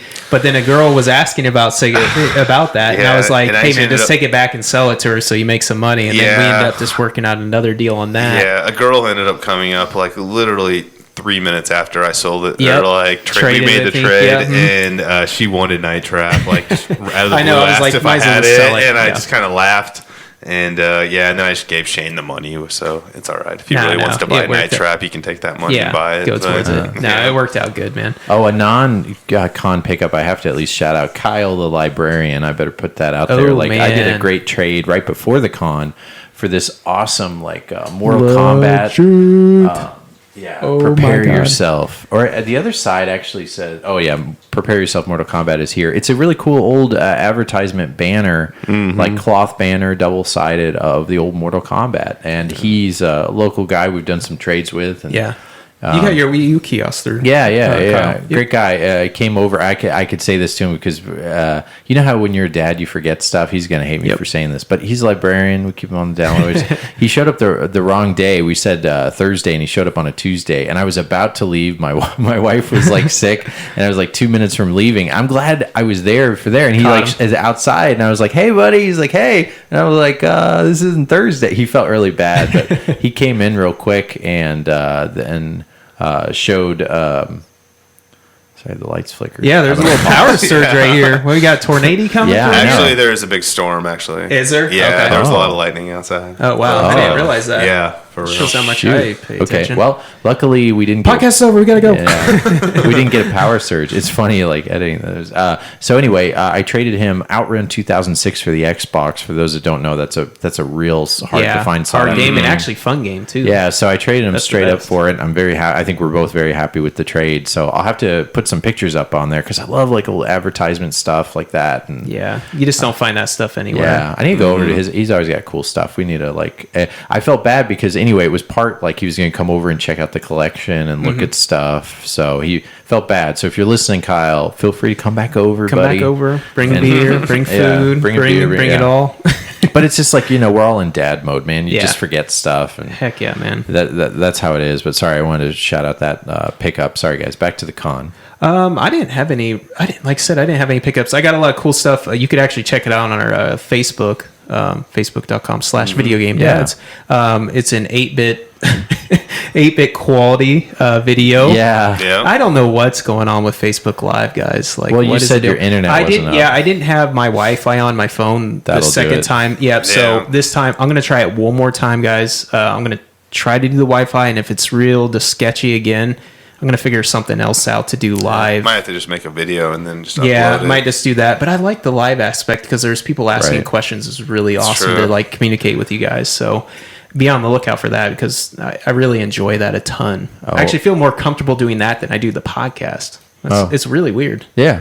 I will. Well, maybe you should just do that instead. What are you saying, Shane? I'm gone, guys. I'm gone. Game room tour. I'm actually gonna 24/7. I know we've been saying it. I'm finally gonna have, at least in my office, I'm gonna totally make a game room video because it's now I'm getting to crunch time with the nursery of kiddo number 2. So my entire office is going to have to move 10 feet to another room, and I'm going to not put it all in boxes. I'm going to keep it out, but like literally it's going to be a big move. So it's all in order. I love the way my office looks. I'm going to finally like do a fun little tour video of it. Nice. Or maybe I could talk like Shane into coming over one day and like filming while I talk about it or whatever. Cool. So that'd be awesome. Going through the whole crazy collection and put something up there because I know you guys always ask.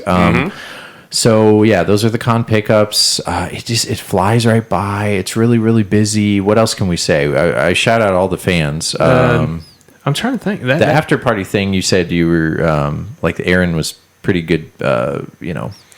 Oh yeah, I played bubble hockey against him. I did beat him in bubble hockey. He had never played when he was younger at all, so that's kind of an advantage for him. Yeah, the 2 plumbers shout out one more time, even though we've done it a few times. Like that was a ton of fun, and we had a very heated NBA jam. Yeah, no, jump. Yeah, oh yeah, we did.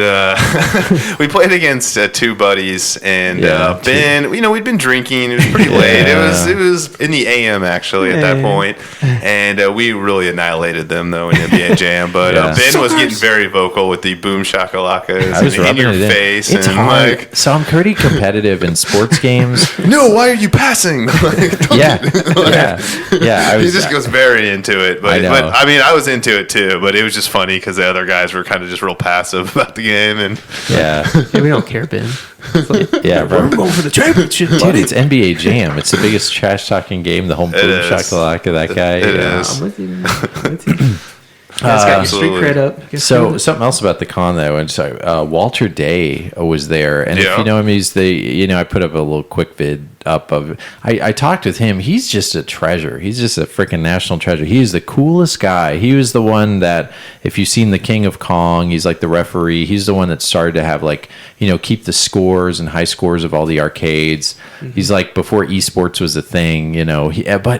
He's one of those guys that's just so well read. He studies meditation like every day, and you can just tell because I told him about he was born in Switzerland when he asked about certain things in the video, and he wants to make like a I think he did this for a lot of the staff there, but make like a baseball card for the podcast, and he said what you guys do is just so important. Having just these conversations, having on record for people to hear. I'm like, I don't think people are going to hear this 100 years from now. Thank you, though, Walter. You're very nice. But he autographed my little Wreck-It Ralph handheld little arcade thing. Fix It Felix. Cool. But I was Fix It Felix. Thank you. I was planning on just talking to him just for a minute or something, but he kept talking it up. I ended up talking to him for like 15 minutes. Mm-hmm. He was really nice. He offered. He's like, reach out to me, send me an email, and do this. So he's just such a great guy and very humble, and I can now see why like Disney put him in the thing, because they probably like interviewed him, said this guy's so cool, let's make his likeness into the video game, called Mr. Litwick, and basically use his likeness in that movie. So he was really cool. Anything else you guys saw that was interesting or neat? I mean, I saw the Nintendo PlayStation again. Yeah, and kind of like That's awesome. little museum. They had like little free arcade setup. Yeah, Adam Krolick was there again. Hung out with him, and of course, Terry Diebold and his superintendent. I'm wondering if we're kind of taking for granted. I'm wondering if we'll still be able to see him. I'm glad he's out showing on the cons and cons and stuff in the circuits doing that. So. Now I remember the M cable. That's something I was going to tell you guys about. So M Cable was there, and they hooked themselves up to the Nintendo PlayStation just to, for the first time ever, that old system thing was in like this really great quality. And I and Adam, I think, also backed. They're on Indiegogo, and again, this is something I'm not trying to plug. I'm just letting you know this is available and out there. M Cable is basically an HDMI cable with a processor in it, its own microprocessor that upscales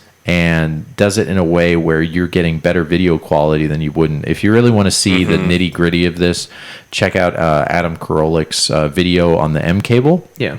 he's able to really show and talk about it in depth about why and how this for a specific type of console will work well. Like it makes your, you're talking your PS2, your Xbox, your GameCube go to HDMI and actually improve the signal and the clarity and the colors. Like really night and day. Like it looks great. Dreamcast, everything. So PS3, even Switch, and you can move it, so it's not just the cable anymore. It's just an add-on that hooks on the back. So all these like HDMI, like Nintendo 64, HDMI, GameCube, these little one-off things that cost $150 that you plug into the back. You now have something that you can move and put on everything and all your old systems. So check it out. If this sounds interesting, I'm not going to go any more in depth. Check out the M cable. The video and the Indiegogo, so you can get it for 30, 40. I think it's like $60 for one of them, which I think honestly, for as much as it'll retail for more, this is like a half or a third the cost of what these things kind of are. So the entry point is a little bit cheaper, but check it out for yourself. Make your own decision. But they were at Mo GameCon, so wanted to give them a little plug. Yeah, that was really cool of them being there. Sort of introduced it there, pretty much, right? I mean, that was like because it was like a day or two before, pretty much talking about it. Yeah, I'm sure I will have more videos on it, but definitely he had to run and borrow my microphone and stuff because he was doing a quick little interview because it's. You don't ever get to see something like that. You have the rarest console known in any existence and will be the rarest console you'll ever see, which, again, check it out if you're at a con. Check it out and say hi to Terry because it's not going to be around forever. He'll let you play it, too. Yeah, and he'll let you play it and touch it. He's not a grump about it. Like, he's cool about it, man. He's a cool dude. Yeah, and of course we have to shout out all the guys like Chad and everybody else that helped put this con together, seeing all the old school people. Hung out with Dirty a little bit. Yeah. Dirty. Yeah, we see all the St. Louis guys, Maynard, Chad, Chuck. He's on my podcast thing. What the heck? Friedel, Jake. There we go, Jake. There you go. The Friedel brothers, all those guys were there, so it's nice to see them. Putting together cons not the easiest thing to do. So, and they make a point to be a lot more personable with the talent that they bring in, and we hear that because I talked to Reggie and I talked to Riggs off. We just played the PS No Man's Sky. I have to get to that at some point, but. They say they go to a lot of cons, but they remember the St. Louis one. The guys kind of, it's here's the thing. It's, they come in and they help sell tickets because you're bringing in personalities. It's tit for tat. But I really think these guys want to bring them in because they like video games. They're not looking at the bottom line. Yeah. I can tell you that from their con. That's why we support them, not just because they're close, but you get a chance to know them. It's like, come out, check it out. And we appreciate everybody coming up and saying, hey, we heard about this here and meeting you guys and stuff like that. So that's been wonderful. What else can we say about the con? You got anything else? I think that's it. Yeah, I think that's about Great it. con, one of the best cons around, in my opinion. Yeah. So check it out. We'll be there hopefully next year, like always. Yep. But that was our con festivities. So hopping through some other quick stuff. The Mini Genesis, we're starting to see some videos on it. You guys checking it out? Yeah, some of the cool kids got the old Mini Jenny. Yeah. I wish we could have got that old sucker. But it's looking really good, man. Looks like the emulation's really good. Sounds really good.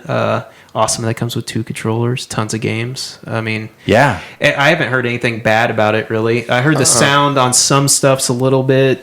But that's always going to be But that's always going to be a thing, especially with Sega, man. Sega's always a harder The Genesis had a different processor for each one of their consoles, and even the early ones. So that's why if you get the one with the HD, basically you want to get level 1, version 1 of this model the 1 one that says high definition graphics. And that says high definition graphics on it. That's the one with the best sound. But there is actually now this grassroots effort of people trying to go in and fix this and make it so that you can emulate the sound, and then you could just add it to your emulator. Oh, gotcha. They're working hard on it. I don't know when it's going to come out, but the people at M2, the people that put this console together, have been known to do really great stuff with all their emulators and stuff like that. Yeah, because they put out some games on the Switch, right? And the DS. Yes, yeah, man, they do good work. Yeah. So sort of going into it, everybody sort of knew that we're hoping that was going to be quality. And this is $80, right? $80. Yeah. So that's not terrible. Yeah, and so the ones like our friends at My Life in Gaming, Corey and Try, they put it through the ringer. That the GameSat guy, I don't really know him, but they're all ones that can be pretty they get a lot more detailed than the tech, right?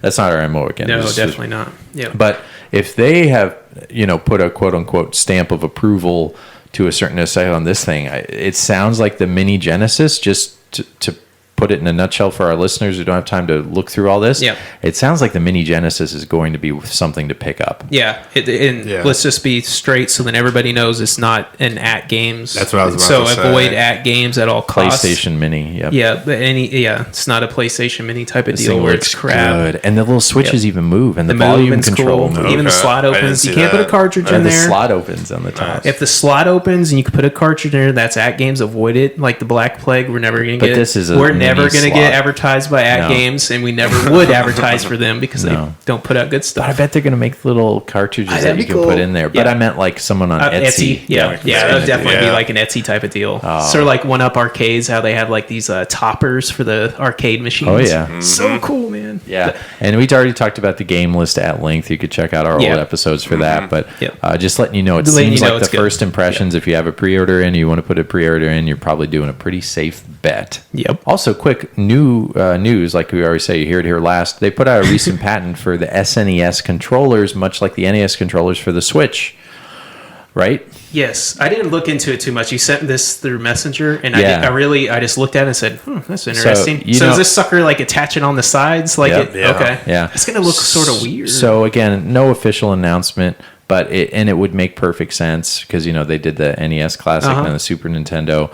And now currently you can only do, what is it called? The NES stuff on Switch that you can play the old games, and they release a couple more every couple of weeks. It's classics, the NES Classics, but it's just worked in on their online. Sounds like they're going to do the same thing for Super Nintendo. So please hurry up with that. Yeah, so that'll be fun. More options. Yes, more options the better. Maybe some wallpaper. Come on, guys. And we already talked about the new Switch coming out, but something interesting that's out right now, just to make you aware if you want to upgrade for this, GameStop is doing a promo. Oh, really? Yes. What's this promo? The promo is, again, they always kind of do this when a new system or a revision comes out. They'll give you an extra trade-in offer. So it's $200 for to trade in a Switch, and and just the Switch by itself and the dock or whatever comes in the box.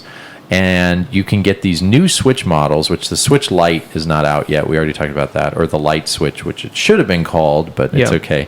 It's still $300, but the revision is it's got, and you wouldn't tell that because the box is hardly any different. But there is a box difference, because I know on last episode we were talking about that it's probably just a SKU, but it's actually there's a box difference. Yes. It's more red. Okay. Yeah. And you can check this. The SKU also has 3 letters difference. It starts with SKW instead of SKB or something. But the front of the box has a little bit more red to the background. It looks very different if you look at the two, but if you just glance at it, you might not think about it, but they are pretty night and day different. So if you look up a picture of the new box, then you're picking up a new Switch. But if you have an old Switch, why would you upgrade? And here's what. The new Switch that is the same SKU, it's kind of replacing the old one. The processor is now the Tegra processor, which it's going to run a little bit cooler. The screen is evidently a little bit better, and then it runs more efficiently. And the battery is... That's a big one. Yeah. So you're getting 30-40%, depending on the game. You're going from 3.5 hours to 6 to... It's basically 6 to 9 hours instead of 3 to 5. Yeah, and the more taxing games, so yeah. Yeah, so that's pretty significant. So it's going to have a better, than the new one coming out. So if you bought a launch Switch and you've used it and you are okay with just... Unless you want to get a second Switch, here's the deal.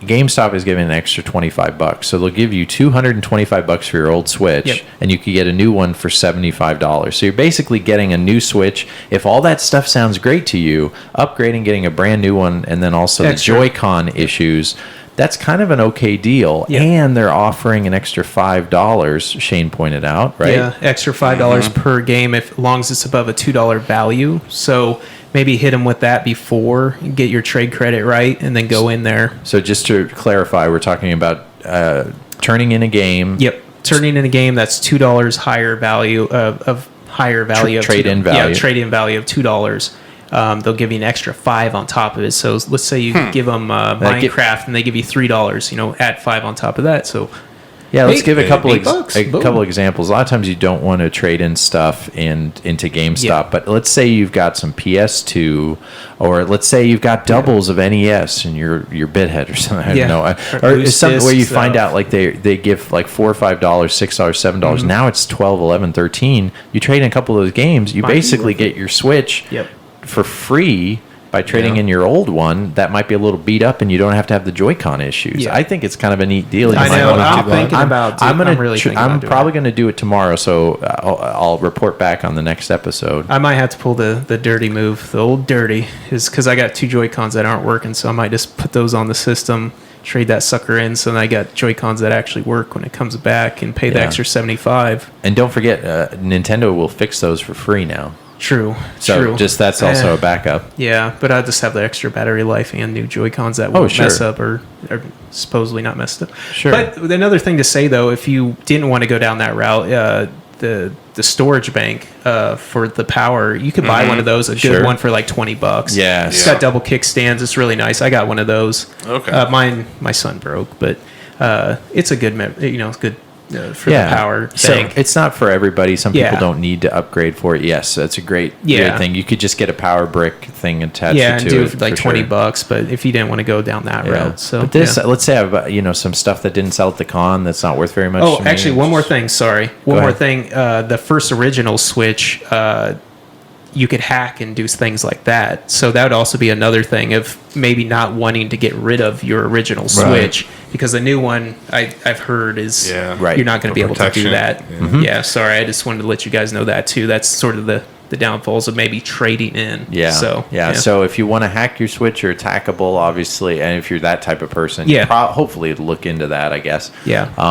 To do this kind of, it's on the actual hardware that's getting revised. So anyway, just something to let our listeners know about. It's kind of like a neat thing to kind of upgrade and get this extra battery. And again, it's a revision. It doesn't say it's the new. Evidently, this other fancy Switch is still going to come out that we haven't quite heard of. The Turbo Graphics Mini is going to come out. We'll talk a lot about that whenever that sucker comes out, since they added a few more game lists, but we could save that for another show. Oh, I saw a movie. I don't know. It's worth pointing. Hobbs and Shaw. Here, and Shaw. It's the Fast and the Furious. It's basically The Rock and the guy.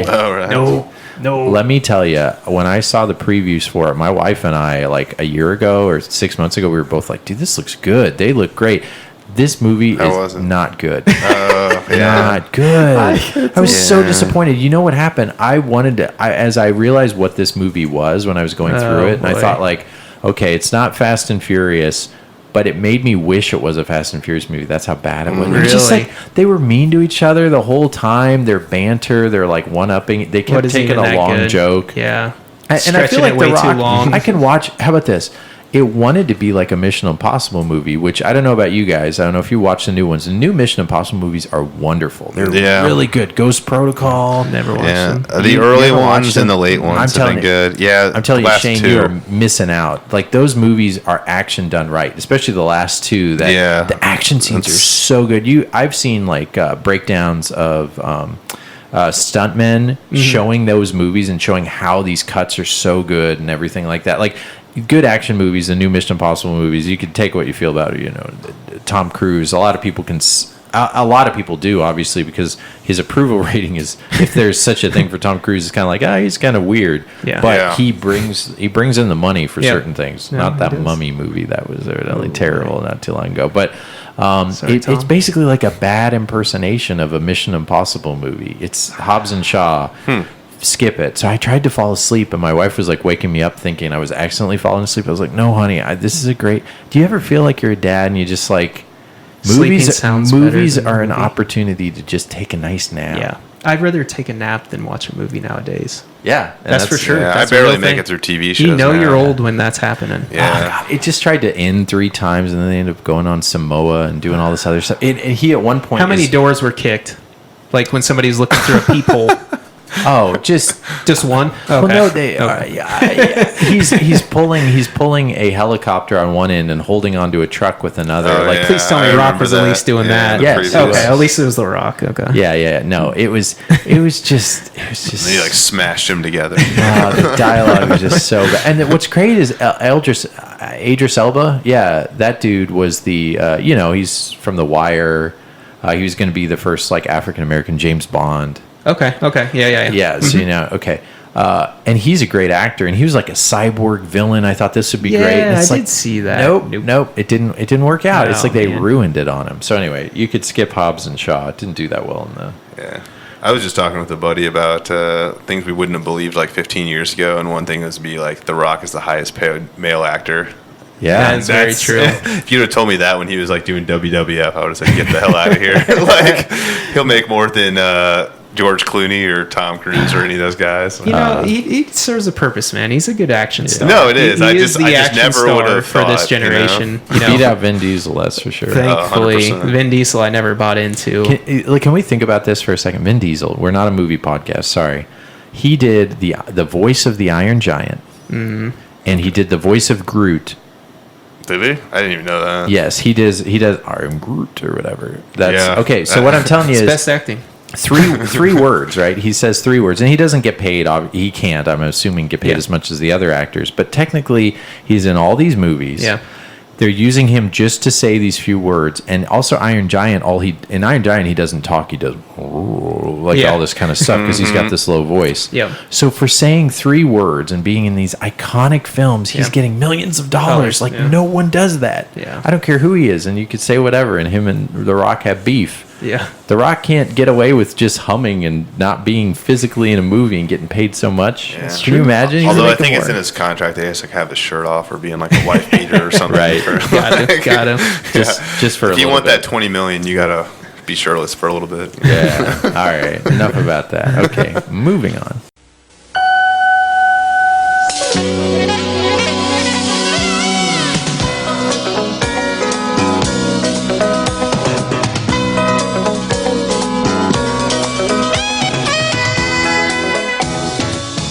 Doodly-doo. Let's move on to our emails. Emails also including our iTunes and our Facebook. We didn't get to it last time, so let's get to it. Shane, do you want to do our iTunes? Let's do the iTunes. We only got 2 of them. You guys need to start pumping those things out. We need some more 5 stars in our lives. But this comes from Fatty73, and the title of it says The Rad Dads. I found this podcast a few years back and love every episode and hate the in-between wait for the next. Keep it up, guys. You guys are awesome. Thank you for Gingerbread. From Gingerbread, the gaming dad. We're just talking about that. Ginger beard. Ginger beard. Did I say bread? Yeah, I think he's got a red beard. Yeah. I We like were talking about a red beard. Yeah. So All right. yeah. Sorry for the hate in between the wait. Gotcha. Yeah. But thank you for that. We appreciate that. Thank you, man. Yeah. Sorry. We would Fatty like to pump out 73, more. the Rad Dads. All right. All right. Then was this Izzy78? Mm-hmm. A must listen. I'm a new listener, tuning in for about 2 months now. I'm almost through all the episodes from 0 to now. Wow. Thank you. What an exciting ride so far. As a father of 3, the show has taken me on a roller coaster of emotions. I hear you. The excitement of talking about video games, the birth of children, to the nightmares of children illness. I think the best podcast out there. And I still tell everyone I know about the show. Actually, in a Facebook group that I'm in, someone asked for everyone's favorite podcast. So I said the Video Game Dads. And I'm almost 100% sure Adam liked my comment. How cool is that? Anyways, keep up doing what you're doing because you have a fan for life. Well, thank you. Very nice. That was very nice. Yeah. Thanks a lot. It really has been a roller coaster of emotions, and we're glad to be on this roller coaster. Yeah, that's for sure. It's been fun. Yeah. Facebook. So Joe Frankham kind of sent us a message, and he said I was able to get my hands on one of the Video Game Dad shirts from the Merry Guy Gamer at the Game On Expo in Phoenix. Heck yeah. Yeah, thank you, TJ. Yeah, shout out to Married Guy Gamer. Joe. We got that thing. I forgot to shout him out. Thanks, Joe. Yeah, he was a really nice guy, and it was great to chat with him. I discovered your podcast a few months ago, and I've enjoyed catching up. My wife and I are expecting our first child in just a couple of months. Congratulations on that. Congrats, man. Awesome. So it has been great listening to your tips on gaming while parenting. Thanks for your podcast. So Yeah, thanks. Thank you, that's man. great, Joe. Thank you. Get ready for those diaper changes, buddy. You got one, Ben? Or- Brian Hall, he says, hi there. Learned about you guys via Married Guy Gamer at Game On Expo. Working on bringing Atari Lynx, Vectrex, and Coleco on Amazon phones and tablets. He's a video game dad. Nice. And here's him testing some early builds of his NVIDIA Shield. Look That's at that with his legit. kiddo. Yeah. I really love retro That's video awesome. games. Anyway, hope to see you at PRGE this year. He said a great way to share a bond with your kids are the old video games. So that's cool. I have to make sure we reply back to you on the Facebook. But thank you, Brian Hall. Yeah, thank you, man. That That looks I got- awesome. Yeah, what won't you're be doing, at Portland this year, though. Yeah. unfortunately. I got one from Austin Scritchfield. We read that one last Oh, time. did we? Okay, I'm That's sorry. okay. Some Jimmy Taylor, maybe that one? Yeah, absolutely. It says, Jimmy said, hey, guys. Do you guys have an official Facebook group? We kind of just have our standard video game dads Yeah, Facebook just regular. page. Yep. It's not really a closed group or anything, but you can always message us if you want to talk or chat. Yeah. It says I'm part of the video game dads group, but I'm not sure if it's related. Yeah, it's all kind of the same thing.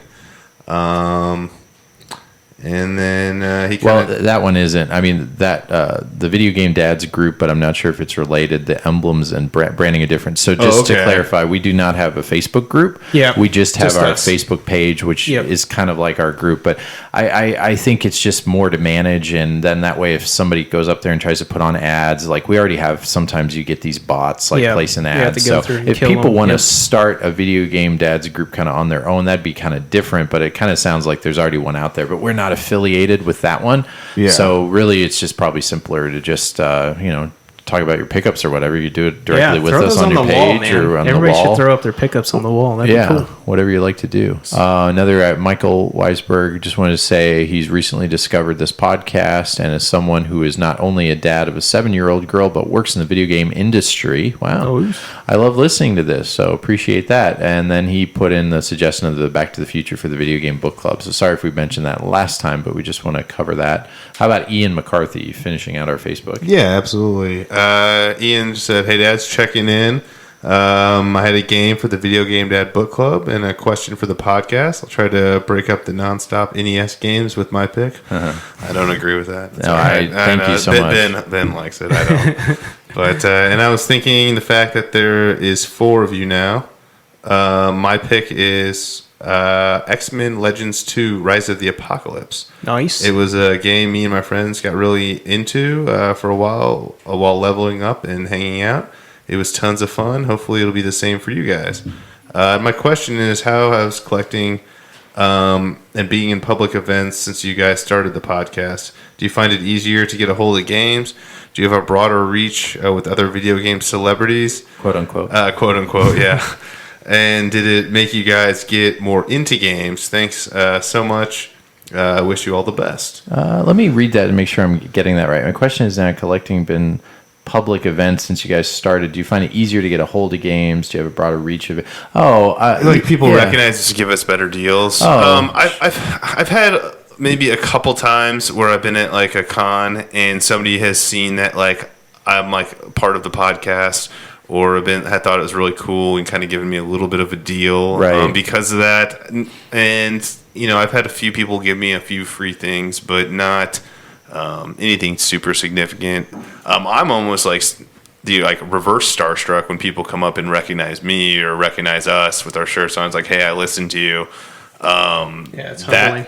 That's humbling, and people who tell me that they really appreciate listening to us, and it really whether they're going through a hard time or even just going to work or whatever. Yeah. All those little things just helps us and makes us feel good about what we're doing. So Yeah, it's kind of a small community, so I guess Yeah. my answer would be like, yes, it's like technically some of the, the bigger YouTubers and some of the other people we go up to, when you at least create something, you kind of feel like you at least have something, like you're on I'm still always a fan. Like I would meet people, so it's kind of hard to say. Like, and also some of the YouTubers might see us and know us and recognize us, but maybe not necessarily. Since it's not YouTube, I think we're not quite in that we're YouTube. We're in a different realm of everybody. We're in a different realm, and there's not that many podcasts out there. But I think a lot of YouTubers have been really, nice to us because we'll shout them out or something like that. So and I think a lot of them are personable in general. So even a lot of the fans, when you go to these cons, they'll be willing to talk to you. They're not going to like just turn around and kind of shun you a lot. I know it sounds like cliche or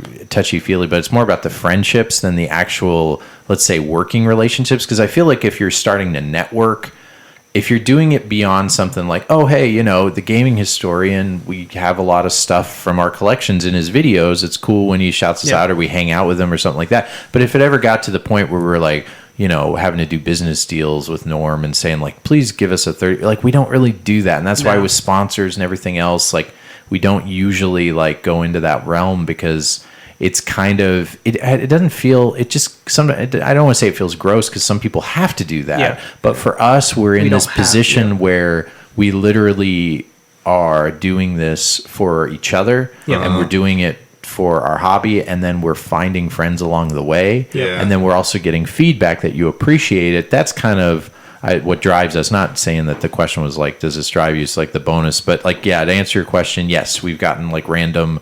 It's nice to like get like, oh, hey, are you a friend of this or that? Or I heard like, or you're with this, or it's but like, we heard Reggie would see your shirt. So it's like, I have your shirt. What's it about? It's kind of very subtle. I feel like for me, even though it's more, a lot of those connections are made because we're more vendors and we have a table, and so you get there like an hour and a half early, so you're kind of with all those people like all next to you the whole day for like 8 hours, sometimes 2-day shows and stuff like that. So all vendors, like even Married Guy Gamer, TJ, sorry, and we've been going there year after those people. Exactly, and we've been going there year after year, so you really get to know the same people over and over again. It might not be that you're quote unquote a celebrity, but if you keep going and you're just even a normal person just going to these events, you're gonna end up meeting these people, and they'll end up giving you more deals when you get to meet them more often, and they recognize you. It's the way it works in real life too. Yep. Yeah, cool. All right, so our emails, email us at videogamedads@yahoo.com. This is from Billy Craddock. He's also got a YouTube as well. God, it's killing me too. He plays with his kiddos. We've shouted him out before. Yep. Great seeing you guys. Again, as always, thank you so much for the St. Jude's donation. Thank you. I don't know if that was one of us probably did that. And for buying Evie's artwork. It made her day. Hope you guys had as much fun as we all did. Yeah, thank you for that. Yeah. I forgot to mention that pickup. I didn't put it in the... cool, his kiddo was sending... So it's really just cute because he had a booth in the corner and he had his kids out there, and he has a kid, maybe a teenager, like 12, like selling artwork, which was cool, and I was going to do that. And then he had this like little... I don't know, 4-year-old, 5-year-old girl who like wanted to sell her artwork too, and I could tell she was upset. And so she had this little drawing, it's a simple, fun drawing of like her and her kids or something. And, and I was just kind of like, oh, what's that? Like, how much you asking for that? And she's like, I don't know, 4. Yeah. So thank God she didn't say like $20 or $50 because I probably $50. I know I would have paid more. So how much was it? She said $5. Oh, deal. So, yeah. And I said, oh, that's great. That's way too cheap. That sounds like a good deal. Yeah. Bad businessman. Oh, man. Yeah, no, it was funny because as soon as I asked her that, I was like, oh, yeah, I'm asking the kiddo. Oh, but no, it could have went bad. No, it was great. I would have given her whatever. She's a cute little girl. She was dressed up as Captain Marvel. I would have given her whatever she wanted for that. So I'm glad she kept it at $5. I think that was a good deal. Steal.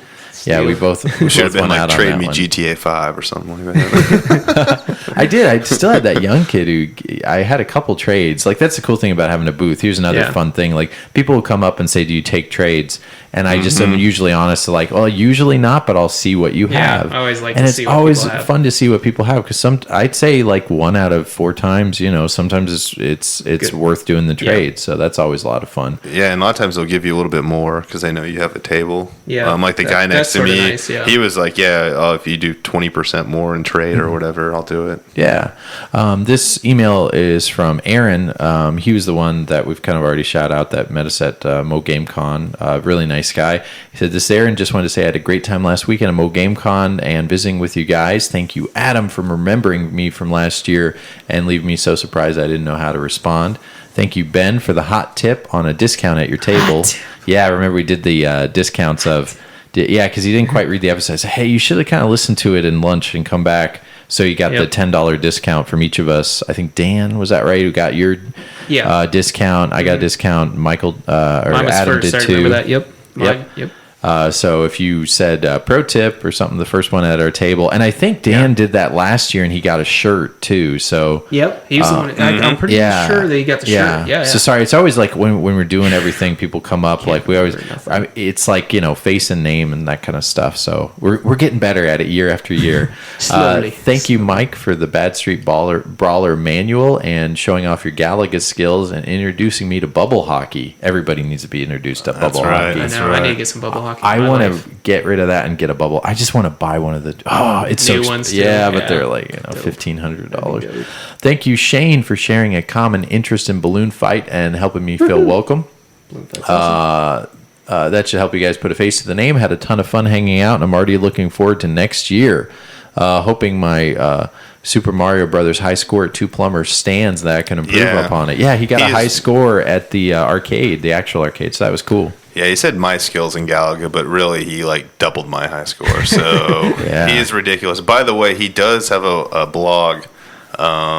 He didn't even he just mentioned it. Didn't tell me to promote or anything. But he actually is beating every NES game, and he's already beaten 136 NES games. Yeah, which is kind of ridiculous. Yeah, we'll totally plug him. He did give a book club pick, which is Super Spy Hunter on the NES, which I put in there. He said it's a zany NES game. That's a good one. That seems to almost certainly be completely unknown on a system that has been widely covered over the years. And what you're alluding to, you gave this PS, but we'll shout him out here on the podcast. Wanted to let you guys go about his blog. It's called TakeOnTheNESLibrary.com.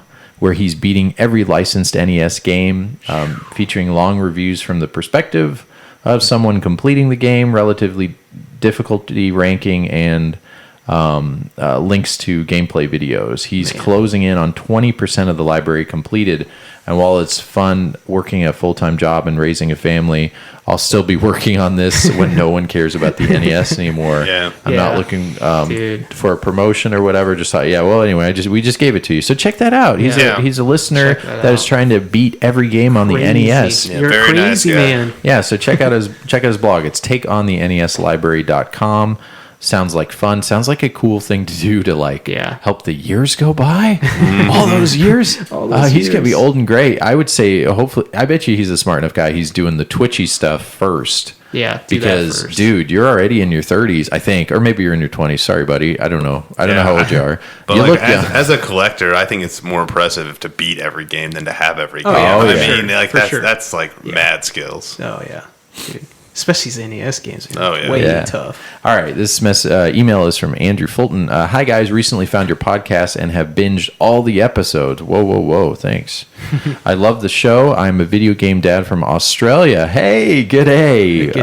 All this stuff. Now he's going to hate us. Yeah. Eating at Macca's.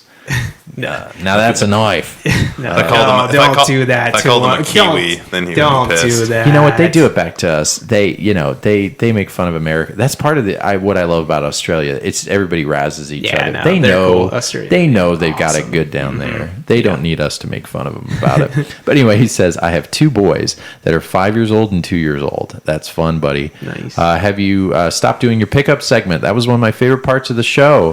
We'll bring it back. And we try to, but here's the thing: we go through the whole show, and it gets late at night. It's already 11 o'clock at night. Yeah. And a lot of times we're like, oh man, we got to go through pickups, and it's going to take, and we kind of cut it out. So we try our best to plug it in. We kind of talked about it. We'll try to do that. Yeah, implement it into the Facebook. So check that out if you didn't see it. Yeah. And we need to get over the fact it kind of also feels like, hey, look what I have, look what I picked up. And part of that gets a little showy offy. but I think you guys appreciate it, so we should get over it. Yeah. Maybe. That was the first few times we did it. I was like, this sounds too showy, because we do have impressive collections and really neat stuff. But when you say that out loud, you feel like a D-I-C-K. Yeah. Can I spell things? Yeah. I spelled it. Yeah. It's okay. It's okay. We might edit Earmuffs. it. Yeah, Lady earmuffs. Short for Richard. I have a book called Pick, and it's cannon fodder for the SNES. Don't think it's in the top 15. You are correct. It is totally not. I never owned this game, but I found very fond memories of renting it back in the day with my best friend, and I would love to hear your opinions on the game. So that is in the... I didn't realize Cannon Fodder was on the SNES. Yeah, wow, that's awesome. what he says. It's Atari Jag, man. That's the only one I knew of. So sweet. Awesome. Okay, so we did... Yeah, so let's see. Next email. It's been a bit since I emailed you guys. Just wanted to chime in a couple things. First, sorry to hear about the bad review for such a... Oh, no, this is an old one. Sorry. But he replied again recently. Adam, thanks for the reply. It was a DOS game too. I remember that. What was it? That Cannon Fodder was a DOS game when I remembered it. Yeah. It was. Oh, sorry. I was. No, that's okay. This episode is just from Kevin. Thanks for the reply. I played and tried to beat 2 for the moment. He's playing Lords of Shadow Mirror of Fate on the 3DS. It was cheap and said, why not? As he's kind of talking about Buffalo and giving some recommendations on that. Okay, hey, this email is from Derek. Hey, guys, I stumbled across your cast recently while listening to the Retro Game Squad. While I'm not a dad, I am a retro gamer, and I love input from the subject, and the dad stuff is great, too. It makes me feel what it's like to be a papa. Well, thanks. Yeah, thanks, buddy. We love it. Thank you. Anyway, to the meat of the order, I wanted to offer a video game book club pick, and that is Katamari Damacy. I had to check this baby out. Without a doubt, it is one of the most original concepts I've ever seen in a game. PS2 game is fun, classic, amazing soundtrack. I hope it's not in the top 15%, meets the criteria. I'd love to hear you guys talk about it. I haven't come close to beating it yet, but that's okay. It's the type of game where you can play one level over and over. I will tell you this. Yes, we'll put it on our video game book club, and I have beaten this, and I've had this back since it came out in 2003 or 4. I don't know. To the US. I didn't know it either. Yeah, it's where you roll stuff up and pick it up. Oh, okay, yeah. Yep. Okay. Yeah, it's okay. great. Yeah. It is completely different. And Losing my mind here. Yeah. The other, I'm orders curious, which NES controllers you guys use when you plug and play in that system? Do you use a standard square pad, the dog bone, the Max? Would love to hear you talk about your favorite peripherals. We do have an episode about our peripherals. So if you just stumbled on our podcast, if you go back, I think we put it in our episode title, but this would have been in the 3 first to 5. No, I think no. It was right when I started. Actually, yeah. It was actually might have been my first. It might have been my first or second episode. Yeah. It was like in the mid-20s. Yeah. So around there, check it out because we did talk about peripherals. But if you ever use the turbo buttons and cheats and stuff like that, and so check that episode out. We talk a lot about it and the NES advantage. But I will say I usually just go with the old school. I use original. I don't like the D-pad on the Max personally. For shooters, the only thing you can do it for shooters where you don't have to keep stabbing the button, punching it over and over again. That's the only advantage for the Max. I usually play with the dog bone just because it fits my hand better. Okay. Oh, really? Not so squared off. It's just, fits perfect. I don't know if I like own the a feel dog of that. bone. Yeah, Oh, really? It fits so nice, man. I play dog bone all the time. Yep. Okay. Well, anyway, it says onward. Thanks. So glad to finally have got caught up. Can't wait for the new episode. He said new sode instead of episode. He calls it like how we say the pod. I've never heard that before. Thank you. I like it. Thank you, Mr. D Drummer. Yeah, that's funny. The new Zo. And as always, good vibes to Shane and his daughter and family. Thank you. I'll be in contact lots. Get used to it, Dad. From Derek. Thanks a lot. We got a lot of Derek's as fans, but different names. So Derek's a commonality. And then Ben got back to you. Nice from here to you too. Also interested in the Laserdisc. Okay. So next one. This one comes from John Fox. Hi, gents. Recently left a 5-star review on iTunes under the name Isa78. Thank you. We just read that. The only complaint I have on the show is that it's not daily. Can you imagine if we did daily? Oh, my God. You wouldn't want to hear that. No, it would get real boring. He wanted to submit a video game book club pick, and this is why it's important, John, for you giving us an email. And if I tell you, this is what good luck happens. That's why we like those iTunes reviews. And again, we only plug it. just so more people can find us and we get to closer to the podcast levels of the people who like have, you know, the IGNs and the professional stuff. His pick is Samurai Western for the PS2, and his got picked. Yeah, that's right. Yep. Nice. So look at that. That was just karma because he went in there with all the other ones that have been in there and he got picked. It's an action adventure game where you travel to the Wild West looking for your brother. I played it back in the day and loved it, but never owned it. This is funny. This is a common occurrence. A lot of people have this, and this is what we want. We want this nostalgia feeling of, was this a game I loved back then? Is it still good now? This is perfect. This is what we love. Until recently picked up for pretty cheap for an Atlas game. Anywho, love the podcast, love the show, and wish you all the absolute best. Thank you, Fred. Thank you. Yeah. All right, we're getting close. I think just one or two more. Sorry getting caught up on the emails, but we want to... Yeah, we've been ignoring them for a little bit, so getting caught up, guys. Yeah, shout you out. This is from Mike Bedley. Hey, fellas, welp. Last email I sent, this one's taken longer, a couple months to send. First of all, congrats to the new edition, Ben. It's fun to think of all the dads on the podcast having multiple kids. This makes a lot of the glorious future nerds hopefully grow up loving games as much as we do. Yes. Yeah.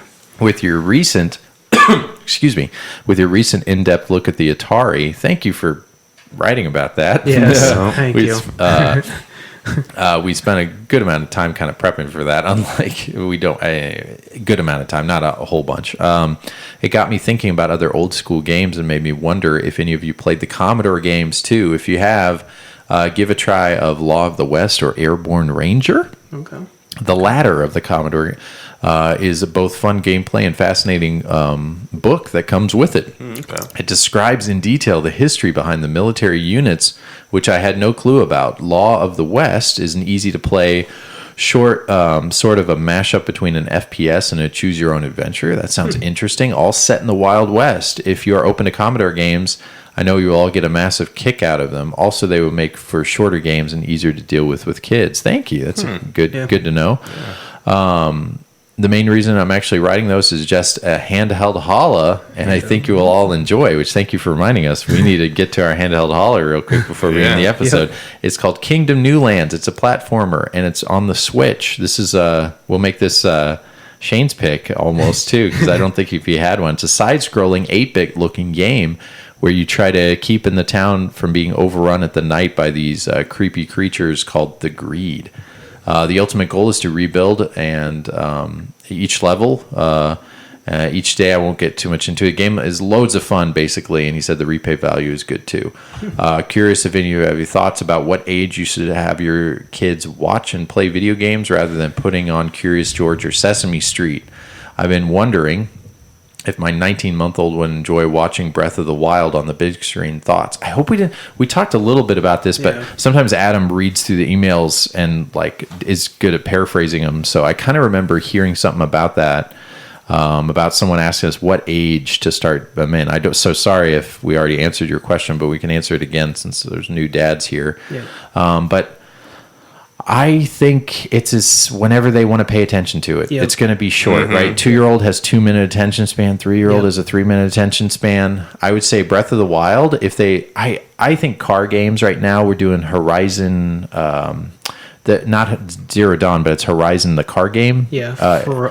Horizon Ferrari, whatever it's called. That or Rocket League or something where they could see something real simple. Yeah. Obviously like Mario and stuff like that. But maybe they would think Breath of the Wild's good. I kind of feel it kind of depends. It doesn't hurt to try, but don't be surprised if your kid runs away in 2 minutes. Yeah. I mean, this depends on... I try with characters that my kid knows, like Mickey games, because he likes Mickey Mouse and all those kinds of things. See, I've tried a lot of those, and it's just whatever she really picks out, usually she tries, or Lexi sticks to. So if she picks it, she's more willing to try it. Gotcha. So just let them pick, I would say, more than you, like, going to hammer Mario Brothers 3 down their throat or something like that. Right. Just let them pick. I mean...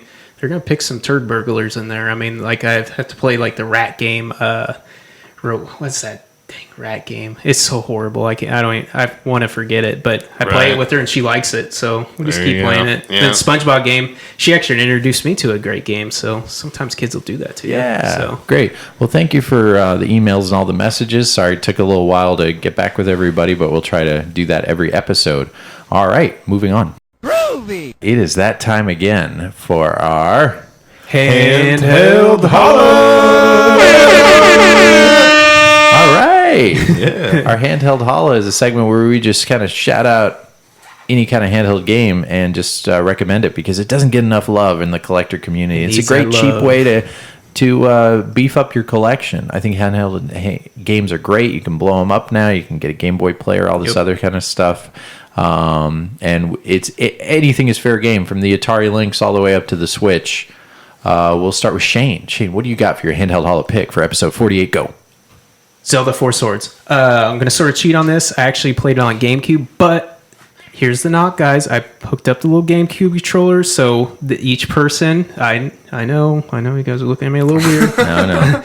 But I had 4 of them, had 4 buddies. I actually had to buy 2 extra ones for my buddies so they could play because I thought this thing was going to be so amazing. And it was fun, but it didn't really hold my friend's attention except for one. So me and him just played it the whole time. And the other 2 were like, it was cool, but not really. So I was rolling around with like 5 SPs at one time. Gotcha. Yeah, back in the day too, like 20 years old. I'm like, boy, but it's fun, man. I mean, having the different the SPs, being able to go in the different dungeons and separate from each other. It's top-down view Zelda game. A lot of you guys will probably know it, but it's amazing. I love it. It's fun. Awesome. All right, Michael, what's your Handheld Hall of Pick? My game is for the Game Boy Color. It is Mickey's Speedway USA. Okay. And it's just a nice little racing game. Obviously, they kind of copied the success of Mario Kart and the Diddy Kong Racing, but it actually came from